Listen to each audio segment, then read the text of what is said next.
Good morning, it's September 23rd at 9 a.m. This is a work session of the Lake County Board of County Commissioners. We're going to start with calendar review by Sandra Pettis, our BOCC Administrative Assistant. Good morning. Morning.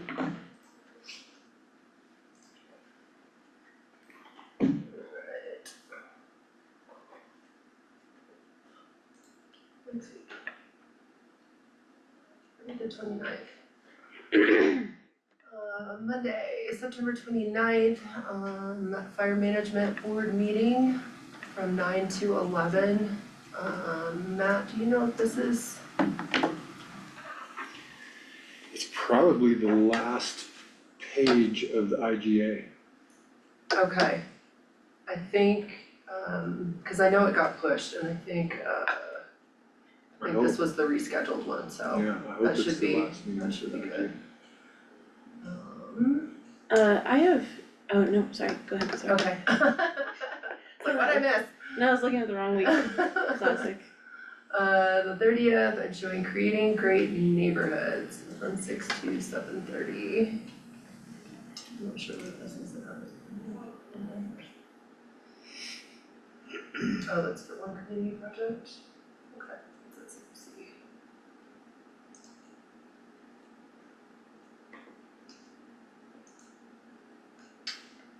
October 1st. Community coffee from 8:30 to 10 a.m. And community vision and goals hackathon from 6 to 8. A hackathon. That's like a hacky sackathon? Good morning. Morning. How is? Sorry. You're You good. need a wake-up call in the morning? No, I need for all of the series of morning events to not get super jumbled and crazy all at the last second. It's like, okay, should squeak in on time, and it's like very low gas. Better don't stop again. And, Okay, Thursday, October 2nd, Leadville Lake County Regional Housing Authority Executive Committee regular meeting from 10 to 10:55. Friday, Twin Lakes Community Coffee from 9 to 10. And E911 Authority regular meeting from 10 to 12. And I had a question for you guys, something to think about. We had 2 double budget work sessions booked for October 1st and 2nd. Yeah. Out of the ordinary. But Candace and Liz were able to consolidate those, I think, to the 8th. So, with all of the pending work session requests that we have going on, I just wanted to see if you guys were up for keeping one or maybe a couple of those that we originally had scheduled. I know Liz canceled them on the calendar, but we can slap 1 or 2 back on there on either one of those days if you guys want to. Yeah, I'm available the 1st and the 2nd. I am not available the 1st. I Okay, actually need time to do work for the budget presentation. and that's fine, I think, Sorry. no, The it's fine. second. They would just be work sessions, but there's just quite a few hanging out in the wind there. We need to see if we have any openings in October, which we have not for quite a few months, so, yeah. So you don't have to answer right now, it's just something to think about, if you guys have a preference on either the 1st or the 2nd. We can slap 1 or 2 on there, get some of these people accommodated, so.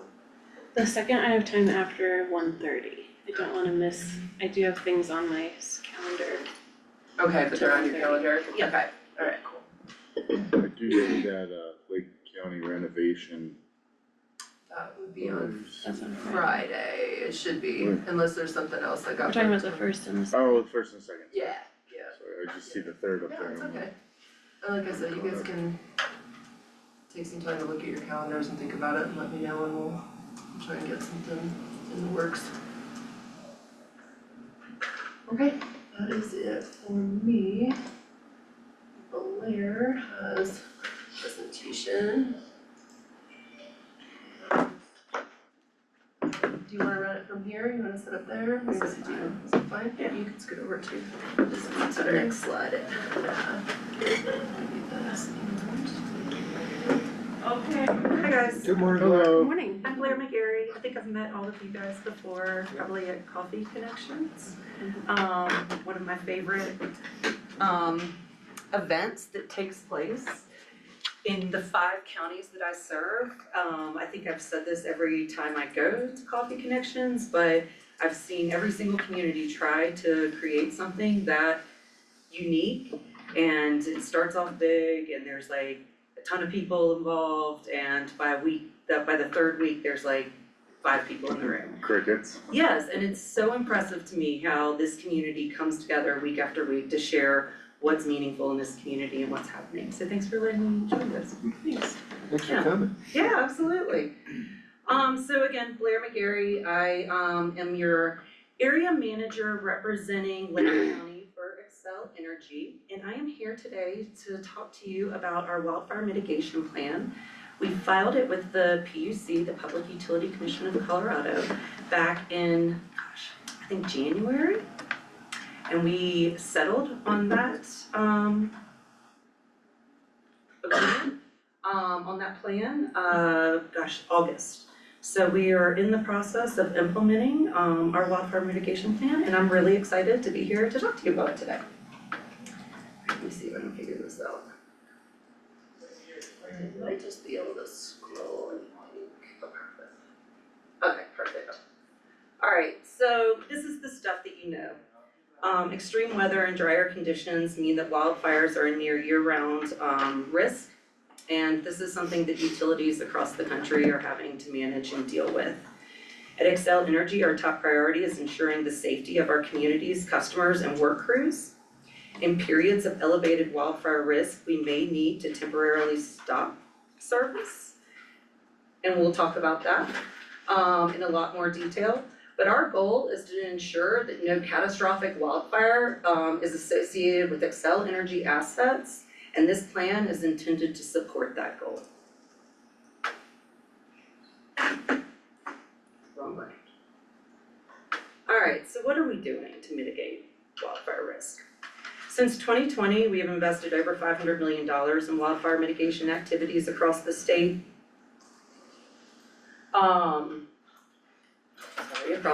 And we continue to make strategic investments and improvements to support our power grid, build resilience, and increase our situational awareness to mitigate wildfire risk.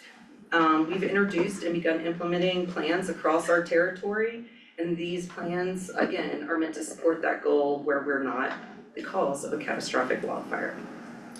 We're continually looking at ways to improve our risk model, to analyze risk, define wildfire risk zones, and estimate potential wildfire impacts more accurately.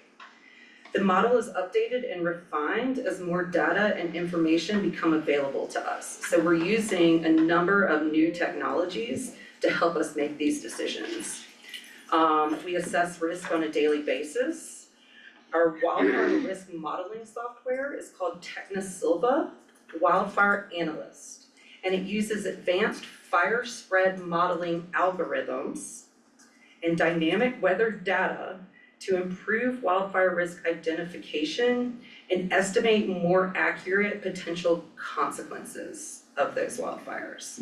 So each day, the software evaluates the current and forecasted weather conditions, detailed wind speed and directions, the moisture levels and the ground fuel conditions, that's a really key one for us, to estimate the direction and the extent of where that wildfire might spread. So it's really fascinating when you see it on the modeling. Here's your point of ignition, and depending on the way that it's showing the winds, I mean, it's, hey, we're gonna take out this entire neighborhood potentially. I mean, it's very detailed. We're making strategic investments and improvements to increase our situational awareness. Think AI cameras, AI algorithms coupled with 24/7 human monitoring. We're installing weather stations to collect better granular data on temperature, humidity, wind speed, and moisture levels. And we're adding meteorology and fire science expertise to our teams. These guys are wildly smart. We're strengthening our system through initiatives and inspections meant to strengthen our power lines and other electrical infrastructure and reduce the potential for ignition during these extreme weather events. We're gonna talk about enhanced power safety settings in a little bit more detail in a minute, but what we're doing to kind of harden our system allows us to operate more efficiently when we're preparing for potential events. We're consistently investing, again, in hardening our electrical infrastructure. We're performing targeted undergrounding in some areas. It's a lot harder up here in the high country than it is, say, down in Pueblo to underground. And just to be very clear on undergrounding, we've never operated, and no utility across the country has ever operated with the majority of their transmission lines underground. That's an unknown for any utility at this point. New technology plays a key role in our system hardening efforts. We've implemented drone and light detection and ranging, equipped helicopter sensing along our electrical lines within our wildfire risk zones. The LiDAR sensing is used to create 3D maps of our equipment to perform wind strength analysis. This helps us make informed decisions about where we should harden our infrastructure to reduce the likelihood of equipment being damaged or failing through these extreme weather events. We're also using unmanned drones and thermal infrared data to improve the way that we work and reduce the risk. How are you using drones? We will fly them to inspect the lines to ensure that there's not something sitting on the lines that will reignite when we re-energize them. So you turn it off and then you do like a sweep with drones before turning it back on? yeah, Is you that what beat you me mean? to it. Alright, so enhanced power safety settings, when we're operating our system in normal conditions, we've got what we call automatic reclosures on our lines. So something hits that line, faults that line, and that's when you get that momentary flicker, if you will. Your lights just go on and off. When we're operating in enhanced power safety settings, those automatic reclosures are turned off. So something faults that line, a branch, a squirrel, something like that, the automatic reclosures do not automatically re-energize, and we're then required to send crews out to patrol those lines to ensure that nothing's sitting there that can reignite and start a fire. So we deploy drones when the wind is, when we can, to patrol those lines a little bit faster to get the power turned back on. That's why all summer I think it's particularly down this way, parts of Lake County experience longer, more extended outages. It's because we've been operating our system in these enhanced power safety settings, and it causes longer, more extended outages for our customers because we have to go out and patrol those lines. Great question. Vegetation management, a huge part of our plan. I think we're doing a much better job with that. What's your guidelines for clearing? Cause we had a presentation from Sangre de Cristo and they were proud of the fact that they clear a wider path than you guys, is there? They do clear a wider path. We have extended ours to 10 feet all the way around now. I think when we were doing, I think like 2 or 3 years ago, we were doing a pretty aggressive vegetation management project up here where we were not going that wide. We were only going about 5 feet, and that has been extended to 10 feet.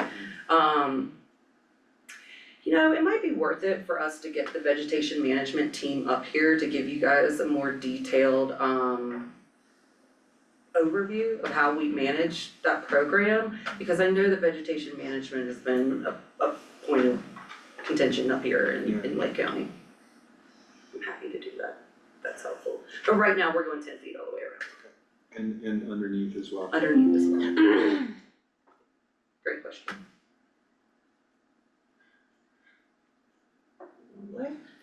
Alright, Colorado wildfire, alright, multiple layers of defense here, including physical and operational. So again, these are just kind of some of the tools that we're using. We've got our situational awareness, building system resiliency, our operational mitigations, which again, enhance power safety settings, which we talked about a little bit.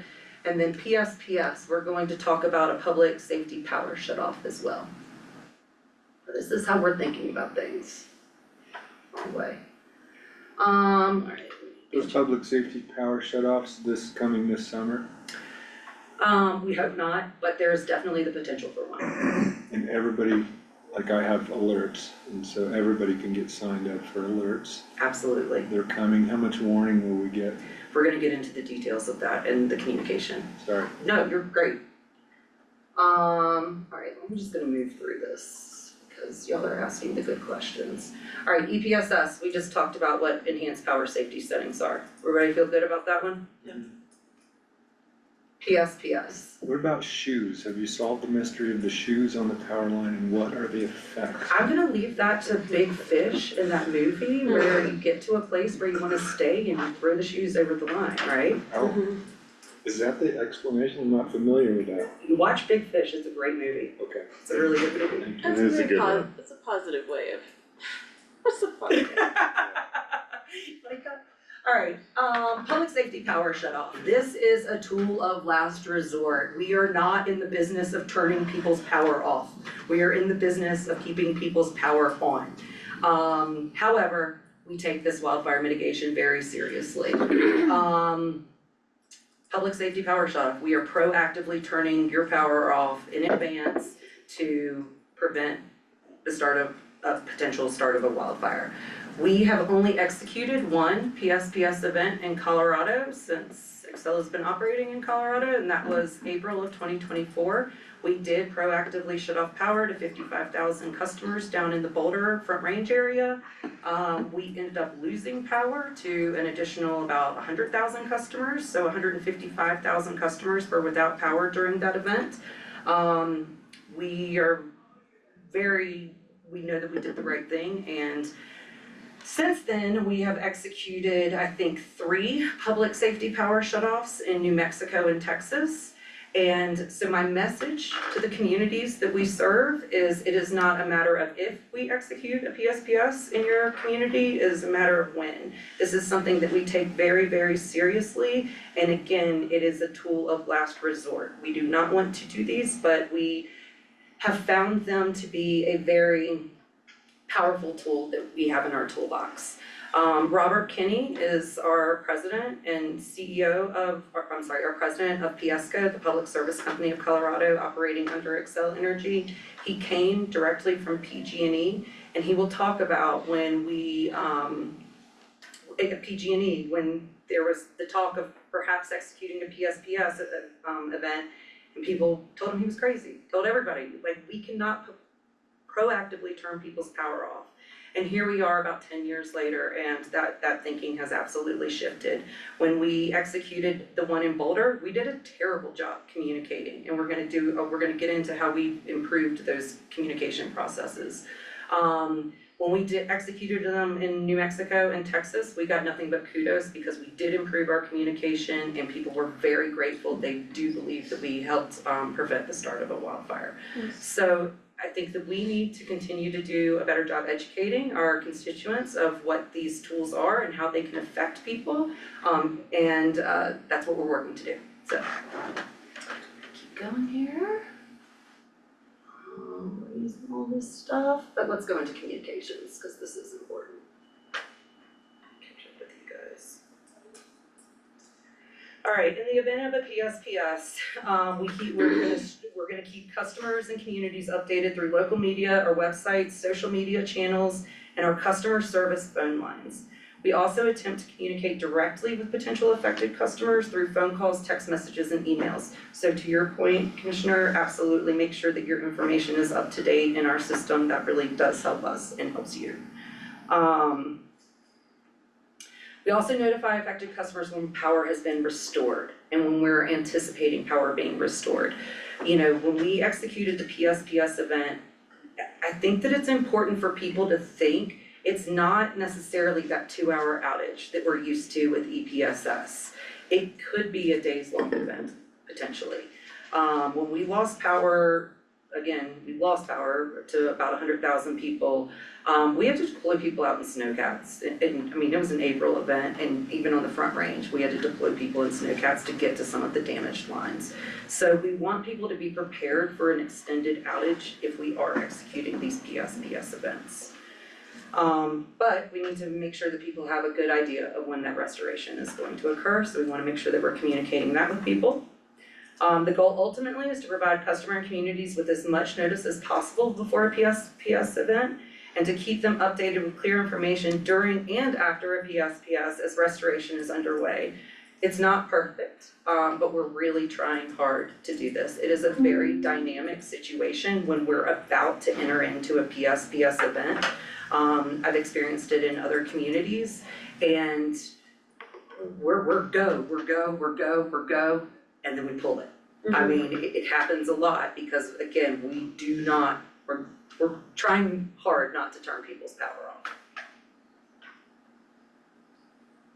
Alright, again, I talked about it, ongoing education and outreach. Our critical customer outreach and engagement, offices of emergency management, we've been working with Candace to get an NDA in place, and to start identifying critical customers within Lake County. We think wastewater treatment plants, folks like that we need to get back online as soon as possible. Are there places that just simply, we can't? We simply can't, what are our backup plans for that? We're starting to work with our offices of emergency management to identify those, so that we're all prepared when we do execute these. Local elected officials, fire and emergency response, community centers, disaster relief organizations, medical customers. We know that this is our vulnerable population. We know that this is, we experience deaths when people lose power in these populations. They, our medically vulnerable customers are getting a little bit advanced notification, so they're getting notification in that 48 to 72 hours before an actual event takes place, so that we're trying to give them as much time as possible to prepare for that.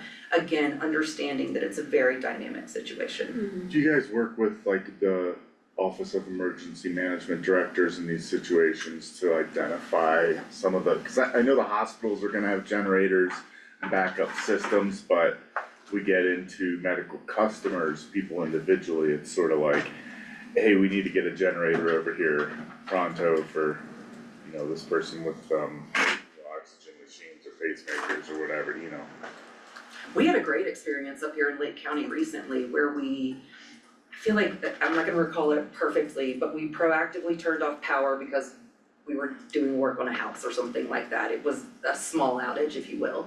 And one of the customers was on oxygen, and we were able to get a generator over there and support them through that outage. So yes, we absolutely do that. We can't, when we're having a widespread outage, that's not necessarily feasible in every instance. And so what we'd rather do is where we want to push out, hey, get signed up with us so that we know that you're medically vulnerable population, and that we can identify that and we can send resources as needed, work with the public health department and folks like that to try to help. But yes is the answer to that. We are going to try to do everything that we can. But the reason why we're noticing those folks 48 to 72 hours in advance is a little bit personal responsibility too. Like, hey, can you go to a friend's house that perhaps is going to still have power or something like that. But we know that that's not realistic in every single situation. Thanks. Public education, we're still working on that. How hard is it to turn off the grid? Is it just a computer switch? I can do it right now. That gave me serious anxiety, like, oh my When I god. got this job, my joke was, you can just call me Mr. Burns, and my friends were like, you're much more like Smithers. No, it is not, it's a very fascinating process. The only power plant that I've had the opportunity to tour was Comanche, down in Pueblo. And it is very similar to Mr. Burns, like the control room, and there are a number of computer monitors and things like that, and I would imagine those guys just start to slowly bring the system down. understanding that they're going to have to ramp it back up. It takes a lot of time for especially those coal plants to start airing again. We're talking to the community relations person, not the engineers. But I think it's a little bit more than the push of a button. And I think getting them back online, it's making sure that those turbines don't completely stop turning so that we can bring them back online. They're not stopping, they're not restarting from a complete stop. So it's all controlled down there, Oh, well, not on the side, or there's not a switch down on 91 where they just go turn off this section? no, and I think that a lot of them are tied to like the transformers and the feeder lines and things like that. I think that the linemen have a lot of control over it. Again, talking to community relations, not the engineer. Sorry. Nope, I'm going the wrong way. Okay. PSPS event key milestones. How am I doing on time? Okay. Alright. 5 key milestones. Potential for an event. Severe weather in the forecast, including high winds and low relative humidity, indicates heightened wildfire risk and the potential need for a PSPS event. A pre-event. Severe weather forecast persists and it appears likely that we will need to conduct a PSPS within the next 72 hours. Again, you can feel how dynamic it is for us in this time frame. We're meeting at least like probably 3 to 4 times a day and we're teetering. Think of Humpty Dumpty. Go decision. Due to weather conditions and increased wildfire risk, we decide that a PSPS event is necessary to prevent possible wildfires.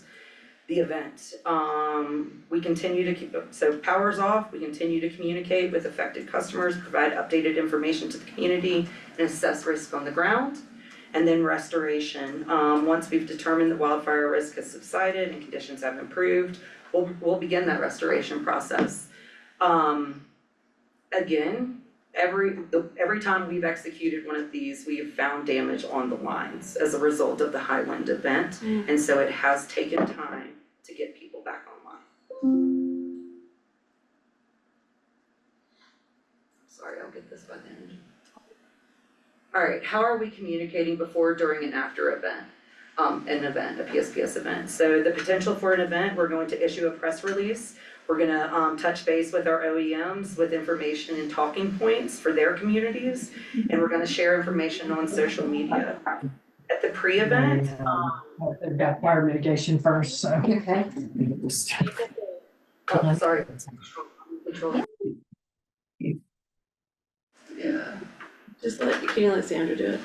Yeah. Sounds like they might have.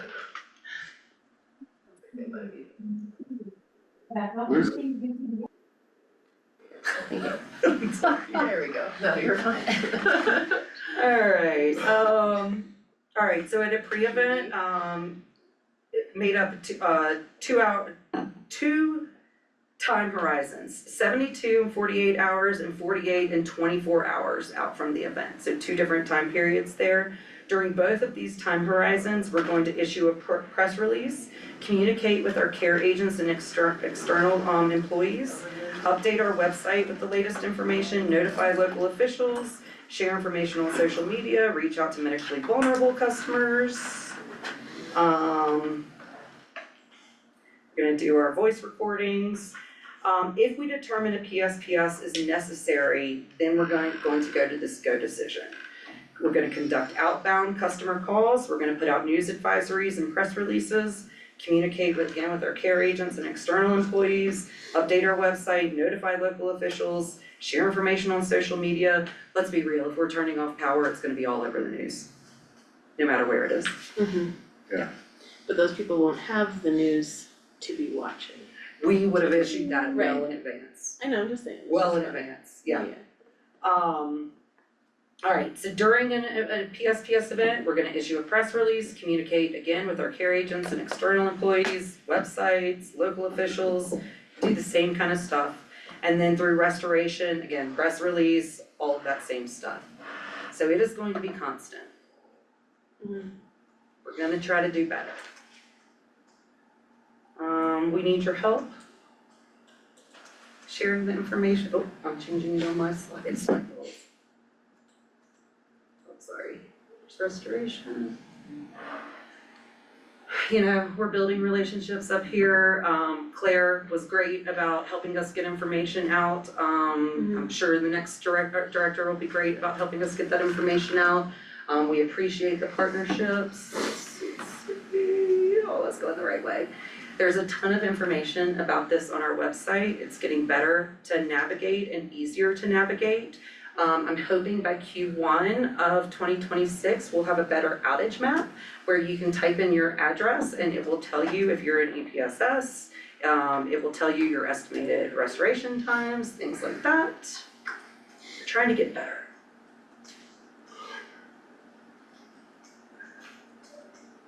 What do you have for me? It's a big change. People are not used to their power being out. Yeah. We're pretty good at keeping power on. And so this is a little bit of a departure. It's really important to us. It's counterintuitive, you know, for most folks to wrap their head around that you are going to stop providing the product you sell out of an abundance of caution. My imagination kind of goes a little wild with this about like, what other scenarios could happen? Like, what, do you guys like play like the what if type of game, you know, like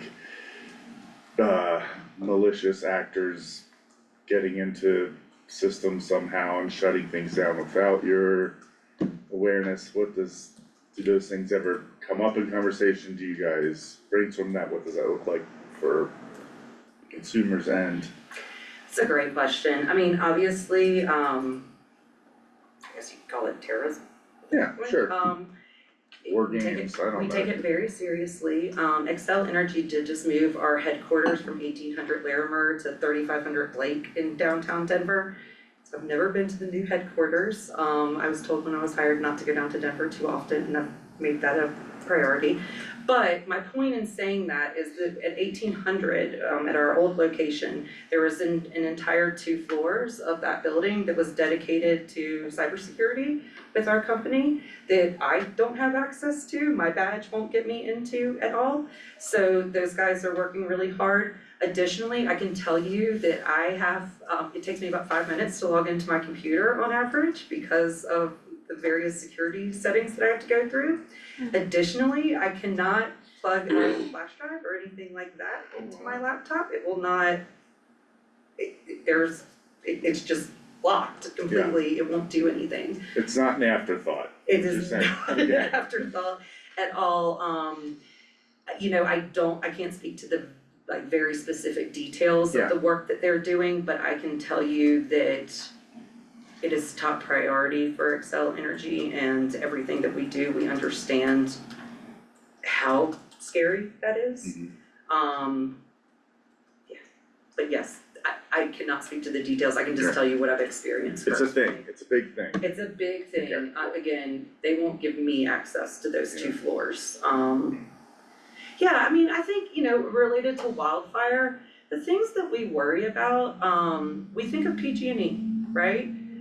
In the utility industry, we feel like there's 2 strikes and you're out. And what I mean by that is it affects our ability to borrow, and that affects our customers' rates. You know, at XCEL Energy, and I will say this unapologetically, we believe that our mission is to provide safe, reliable, affordable, and clean energy to our customers, and in that order. Safe, reliable, affordable, and clean. Now, arguably, affordability and clean are in competition down at the state level, and that's fine, XCEL Energy's here for that.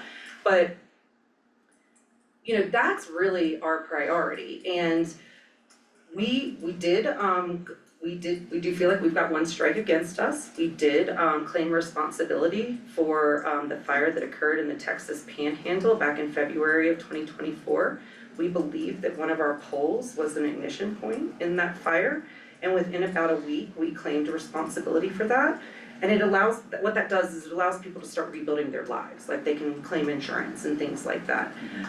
We do not believe our assets were involved in the Marshall Fire. We're about to start a trial with that right now, this month. But But my point in saying all of that is you look at utility companies like PG&E in California, and you've seen this play out. They do have 2 strikes against them. They have caused wildfires. And what that has done, it has brought their ability to borrow way down. And so their rates to borrow are really high. And so when they go to the Public Utility Commission in California, California is telling them, no, we will not allow you to invest any more in any more infrastructure at that high of a rate, because you're just passing it on to the ratepayers.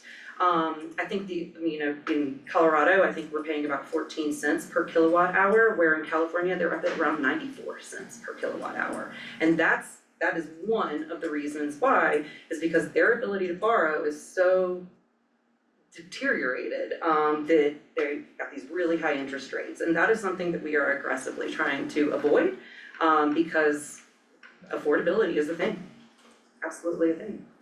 And it's a for-profit company.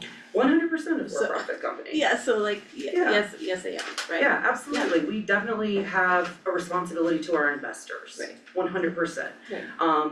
To be clear, we do not make money on the cost of natural gas, the cost of electricity. So if we're paying we don't set the cost for worldwide commodities, unfortunately. We totally wish we did. But if we're paying $7 for natural gas, we're just a pass-through. You're paying $7 for natural gas. Same thing with electricity, Where we make our money is by putting the infrastructure in the ground. And that's why we're considered a natural monopoly, is because you wouldn't be able to find the number of investors to make that pencil, to put the same amount of infrastructure in the ground. All right, and just because you asked, said I gotta ask, one guess on our number 1 investor. Vanguard, That's interesting. isn't it? Yeah. It was fascinating to me. 14%. Yeah. Yeah. So it's, It How do you does make make money? sense. it's your ratepayers. How do you make money off the infrastructure, other users? Well, we go to the PUC, and like when we have a large infrastructure plan, there's rate recovery built into those plans that the Public Utility Commission then approves. So they know exactly what our investors are going to make off of that project before we put a shovel in the ground. And how do they make money on that? Like, where's? We build that in to the rate recovery process when we propose it to the PUC. So we're paying, the customers are paying. Yes, 100%. I unapologetically say that to people. We are like taxes. Yeah. 100% like taxes. And that's where I say, again, out loud, affordability, clean, definitely in competition right now, right? We can provide clean energy. It costs more, right? And so what is the state, what do our constituents really want, And I think it's a balance. That's my personal thoughts. I mean, some of the cost is because the current infrastructure is not built for clean energy. So you have to invest in the infrastructure, and XCEL continues to invest in like all the natural gas lines that are being updated in this community. There's not that money being spent even when you're in there already working on current infrastructure. I'm sorry, say that once more, I don't think I understood. There's like, for example, we've got a lot of gas lines being updated right now, right? And Reinforced, yeah. it costs money to get in there to go update, reinforce that infrastructure. Yes. It would cost less to try to update that infrastructure with clean energy options than to go back a second time in like 10 years, whereas like the updates now are for 35 years. I see where you're going, it's a complex problem, right? Because we are trying to get away from natural gas, like we are very committed to that. We've shut down Comanche 2, we're shutting it down at the end of this year. Right. Which means we have not put any money into like the upkeep of Comanche 2 for almost a decade. So even like everybody's like, well, are you guys gonna keep Comanche 2 up now because the whole Trump administration? It's like, no, it would cost so much money for us to reinvest the money that needed to go into Comanche two, Mhm. coal plant, for the last 10 years, it doesn't pencil anymore. We are going to continue to shut down Comanche two. Right. Now, clean energy looks, there's a number of different ways that we generate clean energy, right? We are very committed and we are on track, we think we'll hit closer to like 85% carbon neutral by 2030. Our goal is 80%. We're being mandated by the state to hit at 0 carbon neutral by 2050. Yeah. We will say out loud to anyone that will listen, getting to that 85-90%, we know we can get there.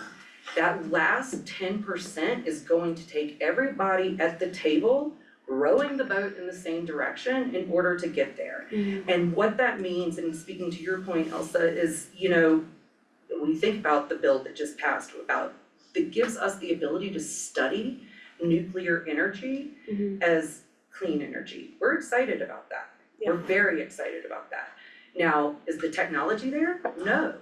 We don't believe that we'll be able to start actually using that kind of technology in a clean way in at least 15 years. I mean, we're looking at about 15 years. Okay, so then you're talking about the natural pipeline, right? We've got tons of employees that work on that natural pipeline that worry about their job every single day.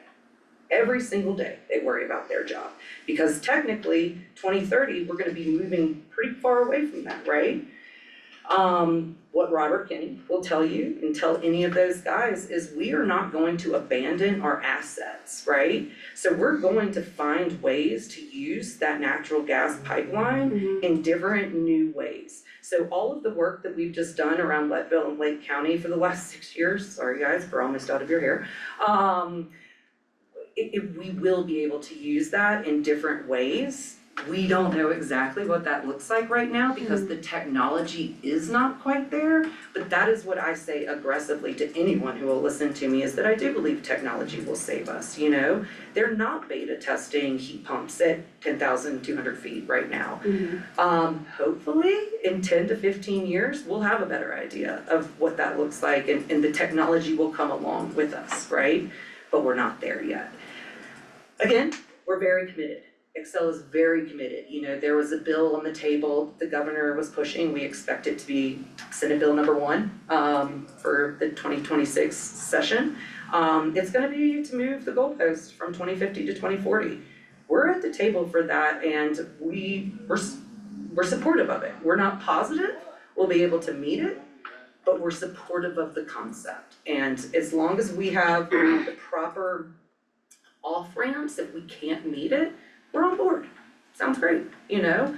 We're all committed to that. Nothing has changed for XCEL Energy since everything that happened in January, energy-wise.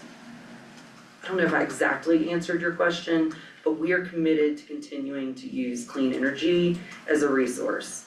What we need is we need our elected officials to come along with us. We brought 15,000 new users onto the natural gas system in 2024. And our number one priority is providing energy for people. Yeah. Number one. Yeah, I heard. And so if everybody rowing the boat in the same direction, we're not bringing 15,000 new users onto the system. Right.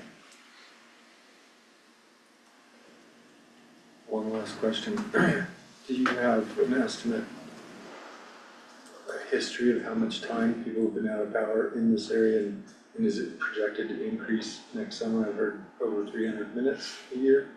Is not projected to increase over 300 minutes per year. Again, our reliability rate is still over 99%. I don't have the exact numbers for Lake County, although I'm sure I can track those down for you. We do not anticipate our reliability rate going below 98-99%. Do you have a minutes, like something like that, if someone says, how much time on average so that I can weigh the cost of a generator for my home versus how much actual time per year on average without power? 2 hours. If you 2 experience an outage, on average, it takes us about 2 hours to get that outage back online. But an estimate for the whole year? I don't know exactly what you mean by an like how many Like, is hours total for the year. Per year, is it 20 hours? Is it I think it's below 20 hours. measured in minutes? Mhm. Okay. I think we're still up in hours, I thought it would be around 12 hours. Yeah. And this is a guess, this is not hard numbers, Okay. but just knowing the amount of outages that you guys experienced this summer, which I think was about 10. And I think they, on average, were less than 2 hours. I think we're probably looking at below that 20. It And always happens on somebody's birthday party. do you mind or Sandra, do you mind? Always happens on someone's birthday party. Yeah. It's Summit County, it happened at the CMC graduation. Oh, good. Right, like I think they had announced one kid's name across the stage and Brian Bavard, the emergency management person, was calling me. I mean, you're right, it always happens at the worst time and we do apologize for that. Don't apologize, it's just the way it is. You like keeping the power on. Blair, while you're here, I don't have a question about your fire management. It sounds great. I really appreciate I appreciate the holistic approach you all are taking and the time and planning. I'm looking forward to next year when we have an Office of Emergency Management Director back on board, what that'll look like for us in this new plan. I do have an Excel question. Yes, I'll try to answer it. Thank you. I spoke with a few people in my neighborhood who recently had their gas meters changed. And I'm concerned for two reasons. Okay. The first one is that the new ones being put in are very low to the ground. And in a snowy Snow, situation, that doesn't make any sense to me. Okay. The other concern is that one of them at least was moved from a place that was well covered, that was not within an avalanche zone, not within a roof Yeah. issue. So that didn't make sense to me. And then also, all three of the folks that I spoke with are over 80. And folks managing their gas meters and keeping those clear is not feasible for people. And I realize that like over time, you're gonna have old people living in any of the houses that we have. So I would love to understand what was the approach to these changes and where is my logic or their logic failing in this upgrade? Yeah, absolutely. I can't speak to the specific homes course and not. like where they are, like drip edges and stuff like that. The logic behind the gas reinforcement project was Leadville, as you know, Lake County has a lot of old homes. There were over 50% of the homes where the gas meters were on the inside of the home. That is a safety issue for a number of different reasons. We need to have access to those. Sure. I cannot speak to the height, I cannot speak to the location, anything like that. If you want to pass my cell phones on those cards, if you wanna, there's some extras up there. If you want to give them my cell phone number, I can get Hyro, the project manager out there, and we can talk about their home specifically and if we need to look at a different option or something like that. Okay. But we have had some instances like that where it hasn't made sense, where the gas meter has ended up. And we have worked with the homeowner and gotten it moved to a place where it does work. Okay, great. I think it has, I think that what I've heard through the grapevine, I've only been with XCEL for about 3 years in October. I heard the first few years of that gas reinforcement project was pretty rough, but I've heard that it's gotten a lot better the last few years. And I think the teams up here really do care. And so again, Hyro is really fantastic to work with. And we're happy to come out and take a look and work with those people to see what we need to do to. Thank you. It was not the only time that we've heard this through, I think almost every single home in this community has gotten a new gas meter. So it is not the first time we've heard of this, and we're happy to work with people, but the overall goal of the project was there was some really old lines, like the actual lines, I think some of them were cast iron, things like that, So replacing those, we put in larger lines in some instances, and then again, moving those meters to safer locations. It sounds like it has not been perfect, but I think in the most instances, it really has been an improvement for our teams to safely get to those meters, things like that. Yeah, absolutely understand some of the logic behind it. Yeah. And the intention is the execution where I'm like, this isn't penciling out to me. We don't do it perfectly every time, Of but course we're happy to come out and take a look and see if we can do better. Thank you, appreciate it, Blair. Yeah. Okay, I have no more questions, I appreciate you being here. Yeah, thank you. Thanks for having me, guys. Again, my cell phone is on those cards. My email says Elizabeth, call me Elizabeth or Blair, Corporate America. But yeah, I'm around, I'm in Summit County, I'm over in Chaffey too, so yes, love your community, thanks for having me. Thank you. Thanks for coming. Yeah. Thanks for Appreciate coming you. on up.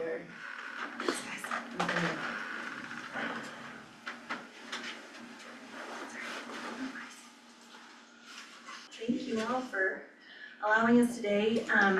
So community planning and development wanted to get on the agenda to speak to the board about the advantages around public-private housing partnerships. We're gonna refer to them moving forward as P3, much easier to say than all those Ps. But really wanted to spend some time today as we're starting through the One Community Project to talk about some housing strategies, both in the growth and development strategies that are emerging as well as housing. And we really see some strong advantages around P3 approaches. And we're fortunate enough to have some development knocking at our door, very interested through the planning department about the possibility of engagement in public-private partnerships or P3s. So Jackie and Aaron today are gonna just kind of talk through, we're gonna highlight kind of what the challenges are in traditional development and what we're experiencing there. A partnership overview, just kind of talking about how that framework looks and what are really the strategic objectives of this type of approach. What the economic impact and benefits are that we can realize as a community. That strong social and community advantages when we collaborate on a project of this nature.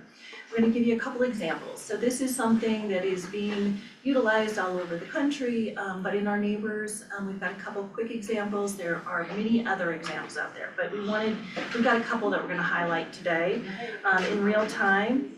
And then just kind of what that implementation roadmap would be specific to us. And we've allowed some time at the end for any questions, but if you, as we're going through it, wanna kind of stop us, if there's a particular slide or something you wanna discuss in a little greater detail, we can certainly do that. But we've also just allowed some time at the end to take questions as well. So with that, I'm gonna turn it over to Jackie and she's gonna start us off on this journey today. Alright. Challenges, a word we're very familiar with. So when we look at development, there has been historically, there's private development and there's governmental development. And there are issues with both types of development. So one of the biggest issues is affordable housing is financially infeasible, I think, without having shared risk and investment with partners. Having these partnerships allows public entities to offset, certain costs and subsidize certain costs when possible, and to leverage things like ownership and land. Private partnership brings efficiency to the project and it helps with innovation. In mountain communities like Leadville, as we all know, the construction season is short. And with that short construction season, there are increased costs and delays. On our project, we're certainly experiencing that. We're heading right into winter, and here we go. So it was great that you had Blair here, because I've got all kinds of things to talk to her about next. So the private developers can mobilize a lot quicker than we can, and public partners can help streamline the permitting process and approvals and just the overall entitlement issues. In terms of availability of land, sometimes municipalities, cities have land. And that's challenging for developers. Developers can, and that land can be leveraged for the housing. The partners allow for strategic land use, land banking, donations, and reduce project costs. You take that land cost out of the equation, it really makes things a lot more affordable. We see that in our project. Market volatility, interest rates constantly changing, material costs, the tariffs, labor shortages, all these things make development risky. Private-public partnerships can offer guarantees in terms of tax incentives. There's gap financing to help stabilize the projects. The lack of incentives for deed-restricted housing sometimes discourages development. A developer may feel that they won't be able to sell units and they may not want to bring that project.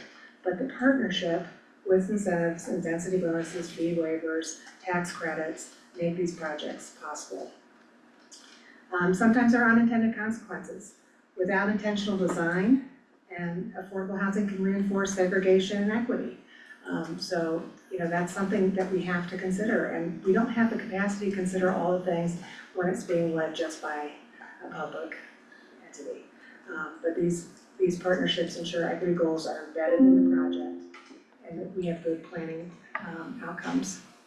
The capital stack, oh boy, let's talk about the capital stack. It used to be you didn't have to have so many funding mechanisms to make a project pencil and to complete it.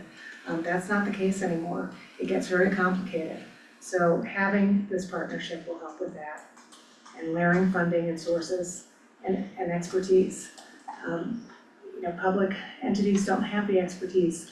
We're not working in this world all the time, and how to leverage all of these different opportunities that the public, that the county, for example, is eligible to help with in acquiring different funding mechanisms.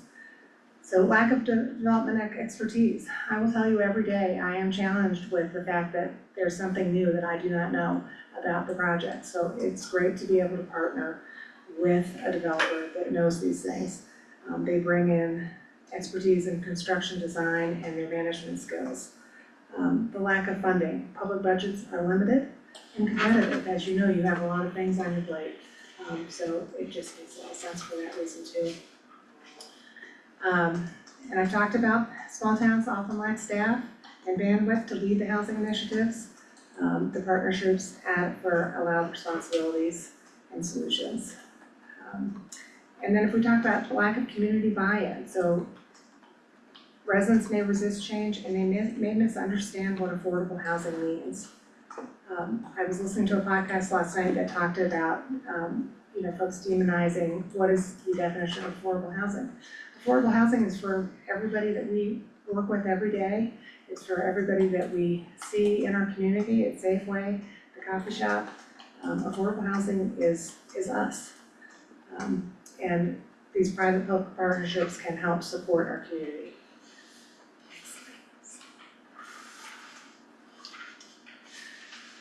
So partnership overview, just a definition, it's a strategic alliance between the government agencies and the private sector developers.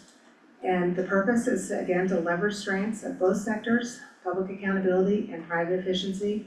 And the outcome is shared risk, shared investment, and shared commitment to solving housing challenges. Next slide, please. Okay, strategic objectives. So again, equity in housing, and having affordable housing access. We want to emphasize that increasing affordable housing ensures that residents of all income levels have access to safe and stable conditions. Community stability. Affordable housing reduces displacement and helps maintain a diverse and vibrant community.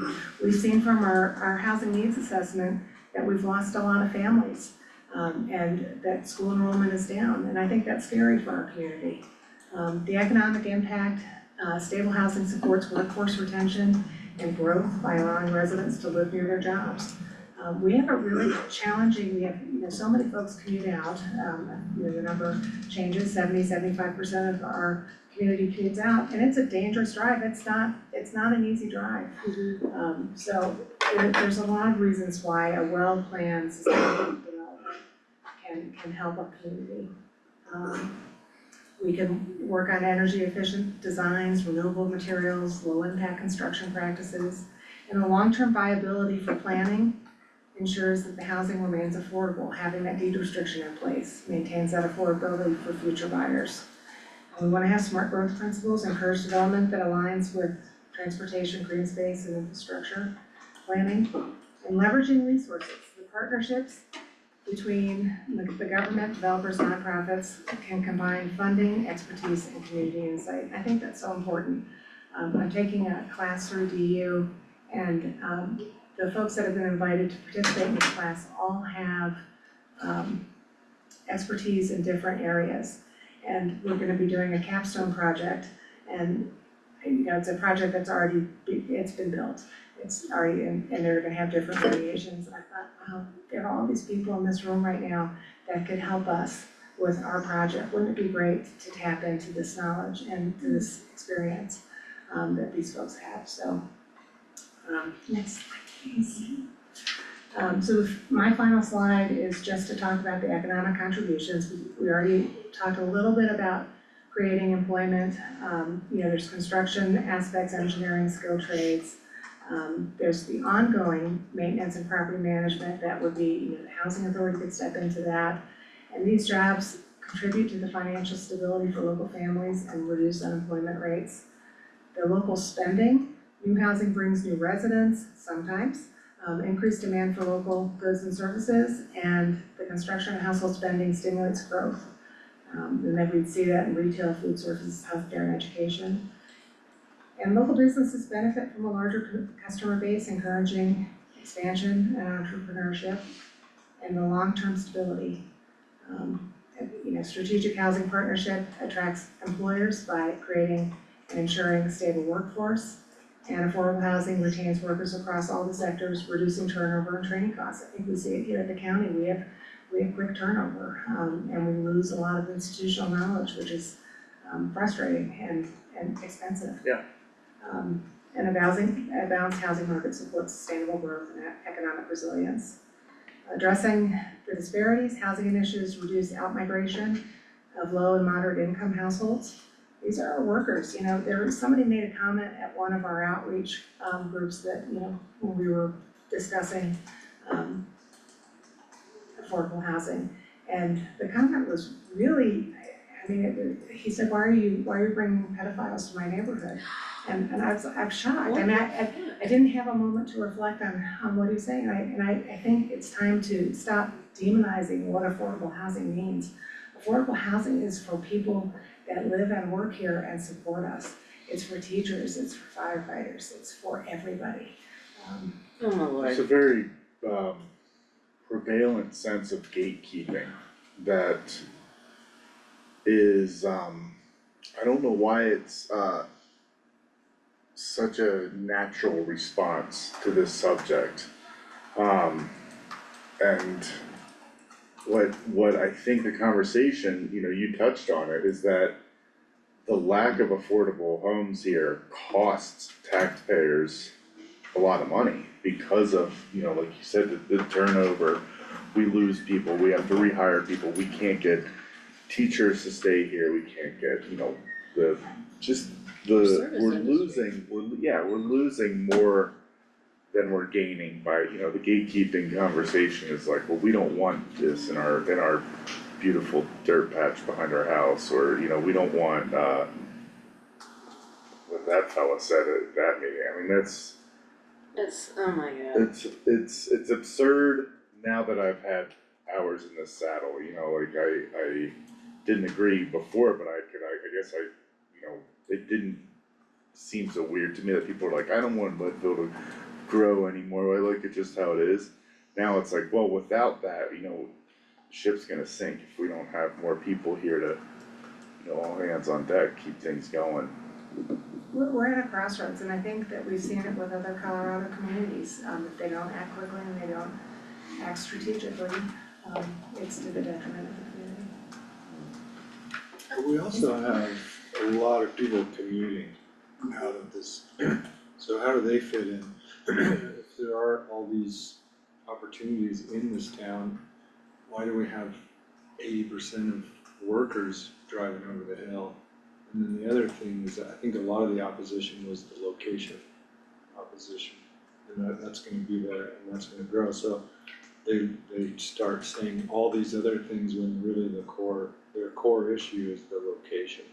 and I don't wanna lose that. So maybe we could explore other locations and try and hear them about that location. Yeah, absolutely, and I think that our upcoming event next week, when we're doing the mapping exercise, I think that'll really put it into perspective of, you know, what are our available locations for growth and development? And, you know, when you take away the constraints, that from that we have, and really where are our utilities, where does it make sense? I think that mapping exercise is going to, you know, really an opportunity for the community to come together, roll up their sleeves and look at it holistically and comprehensively together, about, you know, what makes sense, where should growth happen? So, you know, you can look at, you know, what is available, to us in for growth and development, and what makes sense, and what are the best sites for, well-planned communities or well-planned neighborhoods.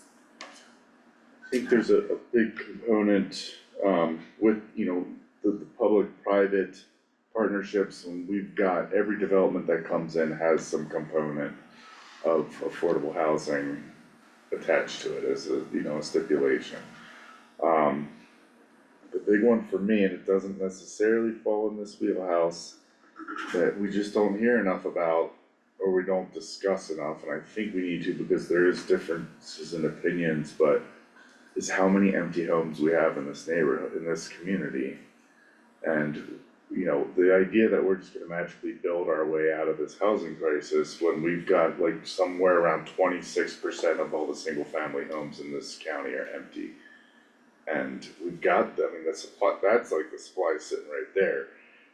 We need to have more conversations. I think I'd like to see that come up in other, you know, where it's appropriate, just, you know. Absolutely, identifying that there's not a silver bullet, you know, Yeah. one single pathway to solve our housing needs as a community, and looking at, you know, what are our tools and different ways that we can address our housing needs as a community. But you're absolutely right, there is not one singular pathway or solution to where we are. And so it will take looking at this from a lot of different approaches, so this is just one of those approaches, so. I mean, just to be also really direct with what Jackie heard, is this belief that people who can't afford things are degenerates and less worthy, and it's a way of people being able to justify their hatred and punishment of those people. And I think that yes, all of these things, yes. And that's like some deep bigotry that's uninformed. I think that's also part of it. You can be a pedophile no matter how much money you have. And so to like say that affordable housing equals pedophiles, that's pretty fucked up. There's just one guy. I know, I'm It's just not saying though, that is, That's you just hear that- a one-off comment by some gook. And I don't wanna read too much into it. Matt, I mean, I hear that with like the shelter, the homeless shelter. That was very much a part of the conversation.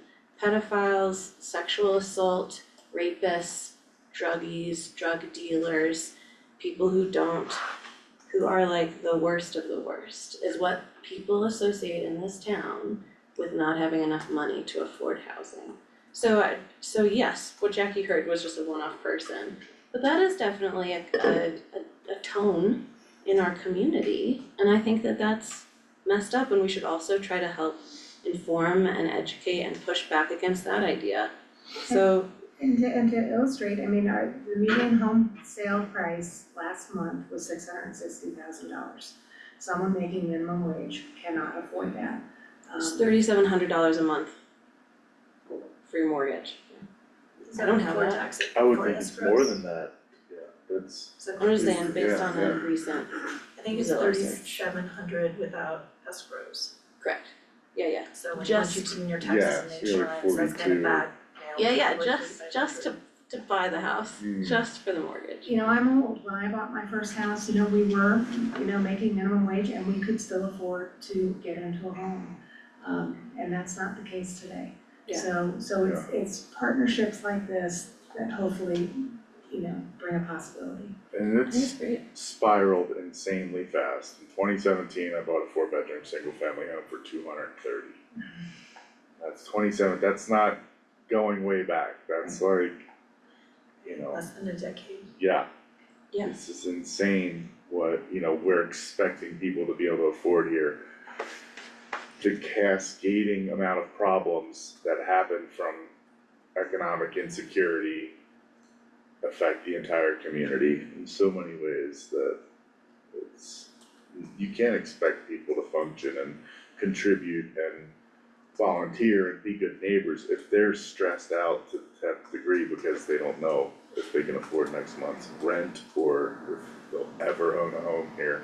How would they be invested in the community if they're expecting that they're not even gonna be able to stay here? Yeah. This It's a difficult problem. What's the deal with the east side? How difficult would it be to rezone some of the east side? And do we own any property up there? I'd say the east side is, from my perspective, and historically, we strengthened the comp plan, in probably 2018 or 19 to disallow any rezones in the IM because at that time it was believed, by the existing board and the planning commission that, due to the inherent dangers and risks, it's also such an overlapping tapestry of ownership. So even the ownership, to be able to get clear title for redevelopment would be, so title issues, the dangers associated with the area, it's very intentional that it's IM because of the mining history there. And then there's also a belief that the mineral resource that is there should be protected. And for maybe someday for extraction or, but at that point in that time, it was thought that the IM should remain prohibited from redevelopment for residential use. There was a concern that we'd ever get to a environmental reliance that it would be suitable for redevelopment. So that was, at least at that point, we went in, did an amendment to the comprehensive plan that prohibited any type of rezone for residential. Is there ever a way to work with like other federal agencies to open up different options? If the east side, I get what you're saying, I hear what you're saying, but what if like Mount Zion turned into a whole new segment of Leadville, cause the BLM was like, okay, you guys are in a pinch, you've got, no land to work with, you need spaces to build more homes. How does that, is that a thing, is that even Back up just a little bit, cause like where you kind of wanna do your, when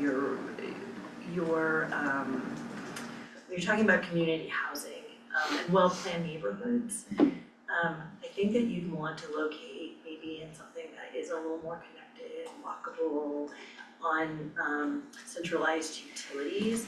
So when you start diving into some of these kind of untapped areas that are a little more outside of where we typically kind of want to incentivize higher densities or to create more community supported housing, we're getting a little further away from kind of where we think the cost of trying to look at like an adaptive redevelopment of these types of areas may, we're already talking about all of the burdens that housing is experiencing from a cost approach.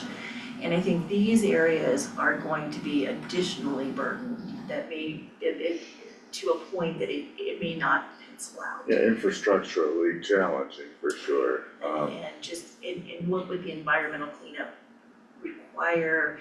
What depth would we ever be able to get to a point that we, didn't think that there was a threat from underground hazards? Would we ever, so I think the lift for these areas from a cost burden approach, I think it may kind of take them out of the conversation.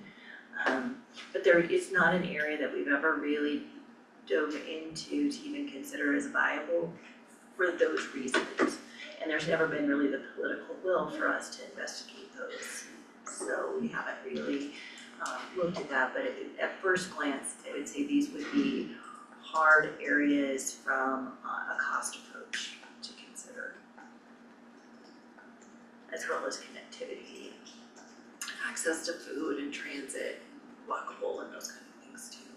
So access to resources aren't quite as immediate in those areas.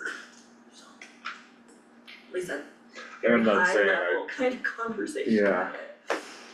And anecdotally, I mean, we initially for the Housing 10-200 project, we were examining 2 sites that were in city limits that were on the east side, and they both had mining impacts that made them not developable. One was the title concern of underlying mining claim ownership, and the other was all kinds of shafts and things that were under the surface, a much bigger situation than just, removing soil and having clean soil.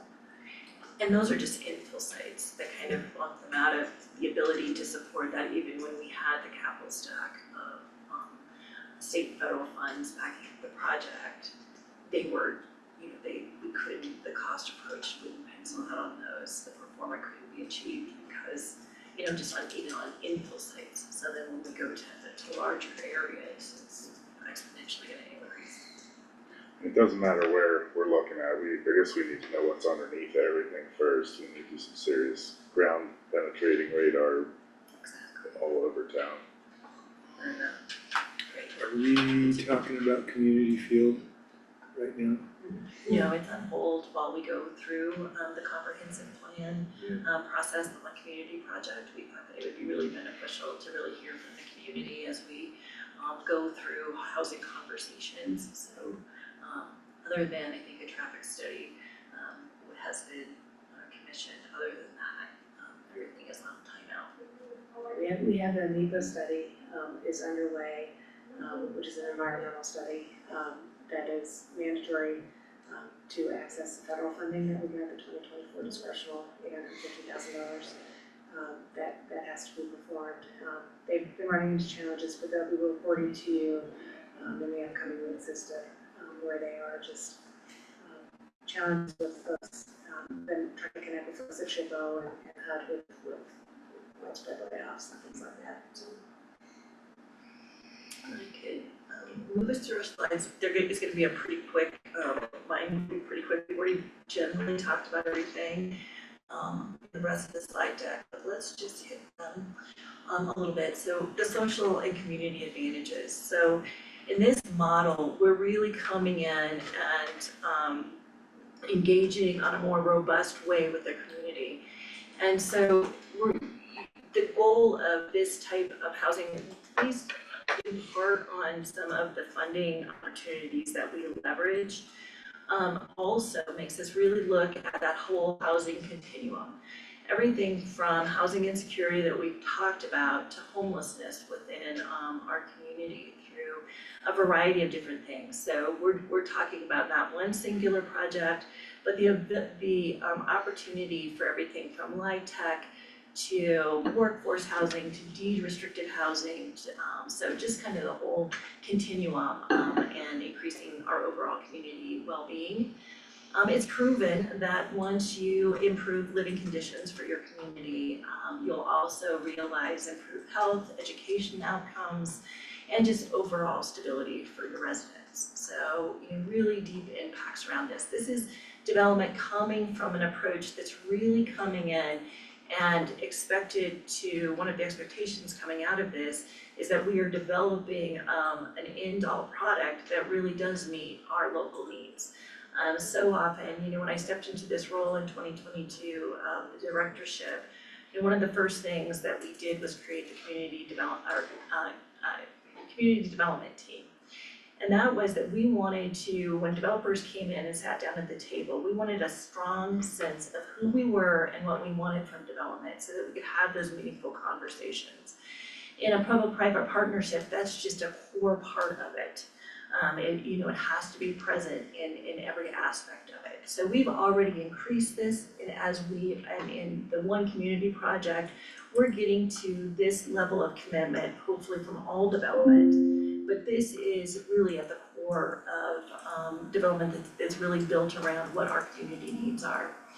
And so when we have community engagement, of course it fosters more investment and pride and stronger community ties. So as we are hearing the challenges and some of the narrative that's not out there that isn't necessarily positive, this is an approach that really leans in and welcomes the community in to help design these areas. So we're really trying to kind of overcome some of those barriers, the education piece that you're talking about, also, being very mindful of what our community wants and what their needs are. And then, so that we can really address the whole continuum, the diverse needs of the community, we're also really looking to try to promote that social cohesion between neighborhoods. That's something that is something that we really want to build on. We're aware that there is some objections around that, but activities like we're doing next week with the mapping, like realistically, let's look at where development could go. As we're even, looking at, hey, maybe places that we haven't ever considered development, but maybe there is areas that make a whole lot of sense, but let's come together as a community and figure out what that is. So this is really an opportunity that embraces that and tries to come over some of those objections that we've just been talking about. And is there a way, all these dilapidated abandoned houses, I know there's a lot of empty houses, which also a lot that are occupied by mice and birds. They're about to fall over. Is there any way to include those in the study or the conversation or force a sale? Because it seems like infill would be a good place to start. Absolutely, through not only what we're talking about directly today, Sorry, although we may find a partnership that could talk to our naturally, what we refer to as our NOAA, our naturally occurring affordable housing. We 100% believe we will not build ourselves out of where we're at. And that we've got to really look at those opportunities. So one of the strategies in the housing emerging goals are speaking directly to that. How do we find programs, how do we find incentives to incentivize preserving, restoring our existing housing stock? So I think that's goal number 2 that's emerging out of the housing work that's being done through the One Community Project. So absolutely, I think the first one is access to housing.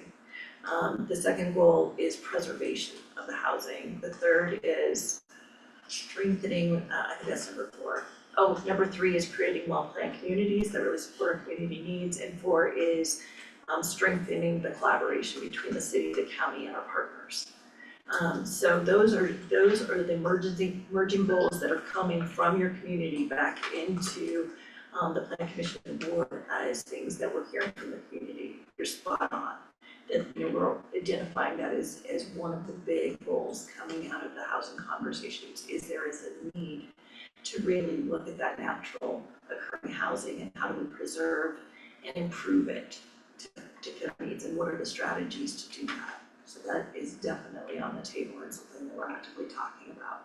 And as we get into the action planning teams around that, we'll start really getting that legs and really starting to look at ways we can move that up. But that is definitely a goal that we are hearing from the community at large as we've started co-creating these goals together. So spot on is something that we're working on. So just gonna look at any other questions before we move on to the framework. Okay. What's that one? So I think these are some things that we already know about what does that collaboration look like and what are kind of the advantages of each. So the roles of local government, that is the city, the county, DOLA, CHAFA, they play in because we have the opportunity to provide the regulatory support through our planning, regulations, subdivision rules, PUD rules. And then we have the ability at times to leverage that local, state, and federal funding that is available at times only to us. Sometimes that is a really critical piece for private development to really make substantial progress on the capital stacking or to meet the needs in the gap. So for instance, land banking grant, which I think goes up to 4 million. This has the potential to make significant strengths within the partnership to leverage those kind of funding opportunities. Or in situations where we own the land, so land ownership obviously as well. And then the planning support that the project gets from either your city or your county planning department, that's really essential in getting through the entitlement process smoothly and efficiently. So those are kind of what we bring to the table in the partnership.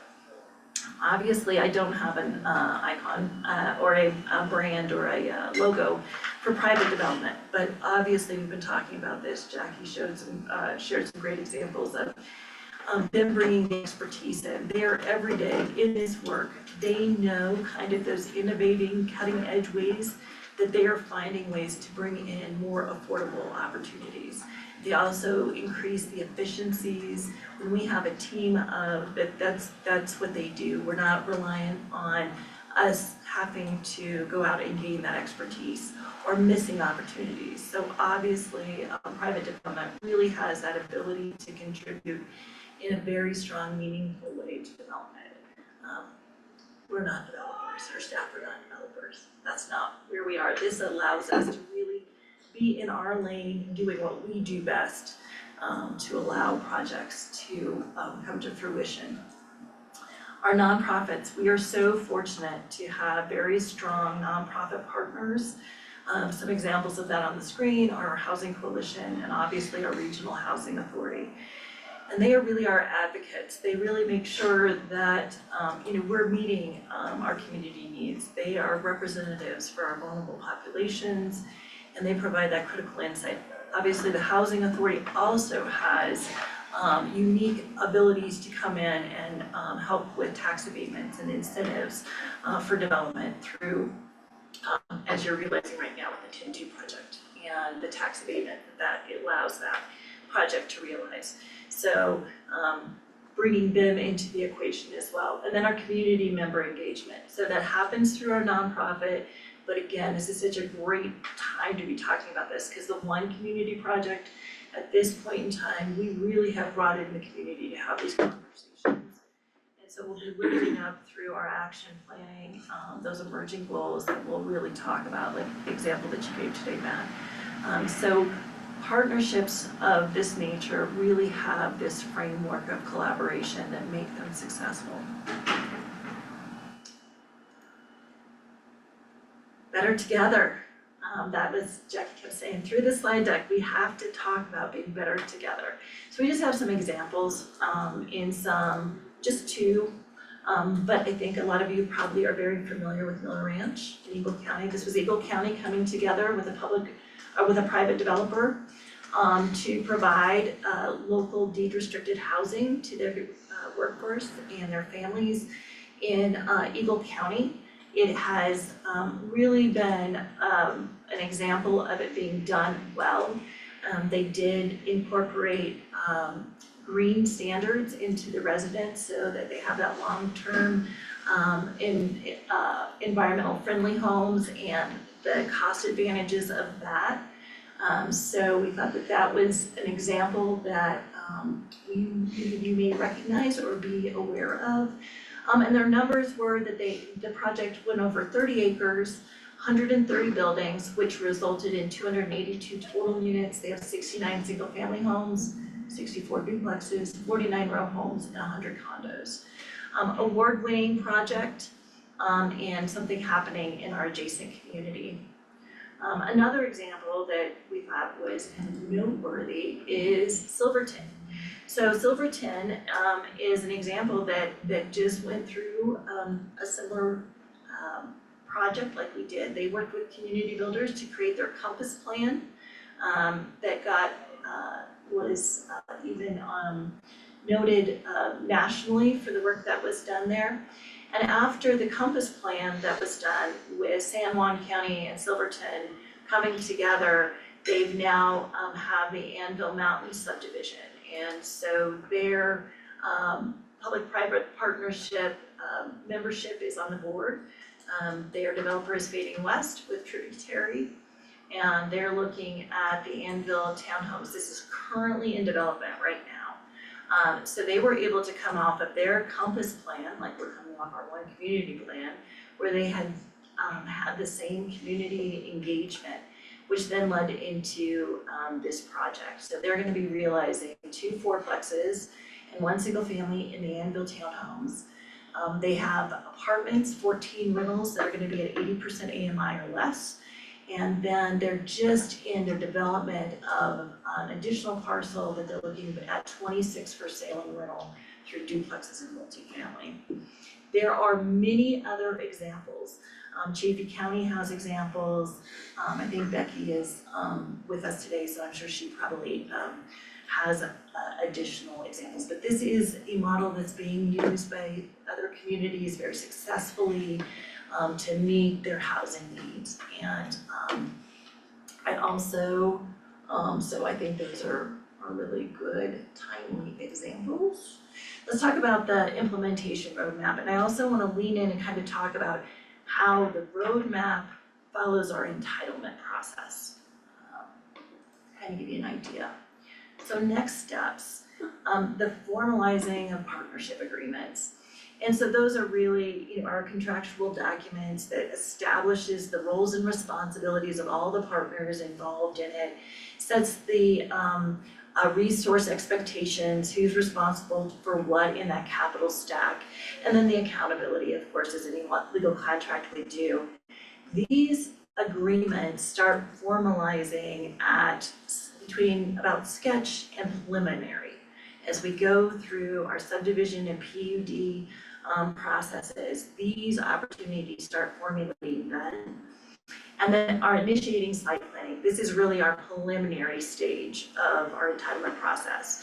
This is where the rubber hits the road. This is where we're doing our engineering, we're doing our site plans, we're putting in our roads, we're putting in our infrastructure and our layouts, and making sure we're doing environmental assessments, all of the things that staff works with developers on as far as making sure that we've looked at the site. So that's our preliminary stage, and then launching into our development activities. This is after final plat. So we've created our agreements, we've got our subdivision improvement agreements, we've done all of our legal contractual documents, and we're looking at going into starting the construction. Obviously, these are the times that we're gonna step away a bit as the public entity in these partnerships and allow the expertise of the development partner to really bring us to full fruition and realize the benefit of the partnership. So those are kind of how the entitlement tracks with the steps of formalizing these agreements. We've allowed some questions here. The other thing that I've got some great educational information that staff has really leaned into from the Land Institute that talks about how do you design these teams, who should be on the team from your planning departments and your partners, and just how those the whole partnership works. So I'm gonna send those over in a follow-up. It also has a great kind of flow chart of the equity part of this and how all of that kind of plays together and how we realize those benefits as a community. So it's just some great follow-up stuff that if you wanna take the time to, it's a great read, it's got really great information, but we'll create kind of just a holding place for more information if you want that as well. Thank you. So, but love to open it up for any conversations. What does that mean, Ann? You're gonna create a holding place for more information? Are you gonna give us what you just talked about? We'll give you the slide deck and then I have more. So Okay. as deep as you wanna go into the topic, as much information and research as you would like to have on it, we're just gonna create a holding place to upload that for you. So that you have access to it. It's information that the planning department has researched, Jackie is, obviously right now working through the DU curriculum, which is really exciting. She's got direct contact with so many different representatives, and like she shared, they're so well thought out. They have representation from like every segment of what we just talked about in a public-private partnership collaboration, which is really exciting. There are members there, so I'm sure she'll be sharing information. So what we're gonna just create is a holding place for that. So whenever you have 5 minutes that you wanna go, hey, is there something in here, I wanna read up on this, we just wanna create a holding place for that. So we'll email it over, and then we'll just continue to upload documents as we get them in there for you. And you can look at it whenever you have time, which I know you have an abundance of. But at least it's a go-to place whenever you're looking for information or anything that we've shared out or anything that we've received. So we'll create that opportunity. Yeah, share it as soon as you can. We have a Lake County Housing Authority Board Strategy Planning Session on Thursday. That's right, that's Give right. us something to do while everyone's making coffee. That sounds great. And I think the only thing that we would share is, we keep alluding to, but we do have a private developer that has been working with the planning department that is very anxious to go into conversations about what this could mean for our community. So we can't talk specifically about it, we can only talk generally about it because it is subject to land use review. So that's kind of just put a pin in it and just tell you that will be coming before you. I have, sorry, a few questions. Yes, absolutely.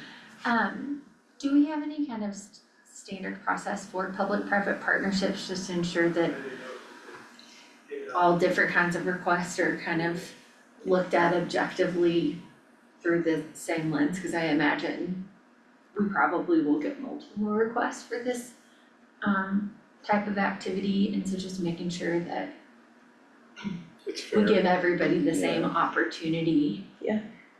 Absolutely, and I would also say that there'll be different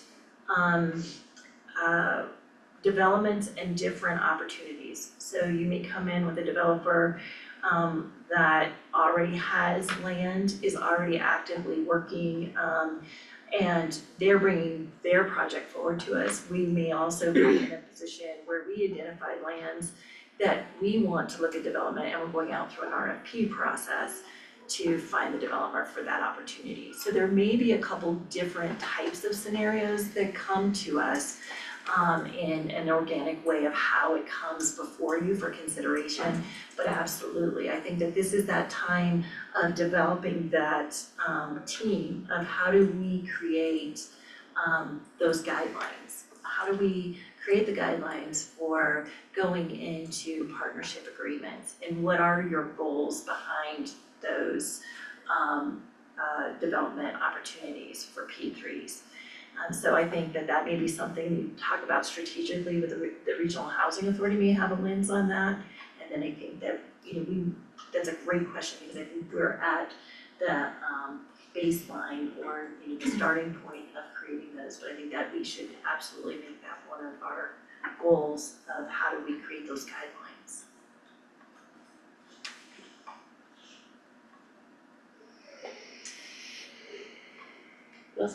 That was it. One question. I'm just process thinking, like what, just making sure it's accessible and equitable, for, because we're gonna get approached with different projects. And especially as we look at economic development, what does that look like? Just being transparent and equally accessible to different projects. Yeah. Absolutely, and I can already kind of think of some of those filters for the guidelines. Like what is the ask? What is the financial impact? What is the, so I can, just having some guidelines to vet that, to be able to, have, so you can really determine as you have so many asks before you, what is the financial, what is the role and responsibility of Lake County within this? Yeah. And how that fits in. So absolutely, I think creating some guidelines to really vet each of these, that may come before you. Makes a whole lot of sense. So sounds pretty simple. Doesn't it? When did we start? Woo-hoo, I like that approach. I think that, you know, we've had some lessons learned through our housing work. You know, we've been at this for a while. We've made some significant progress, but there's also lessons learned.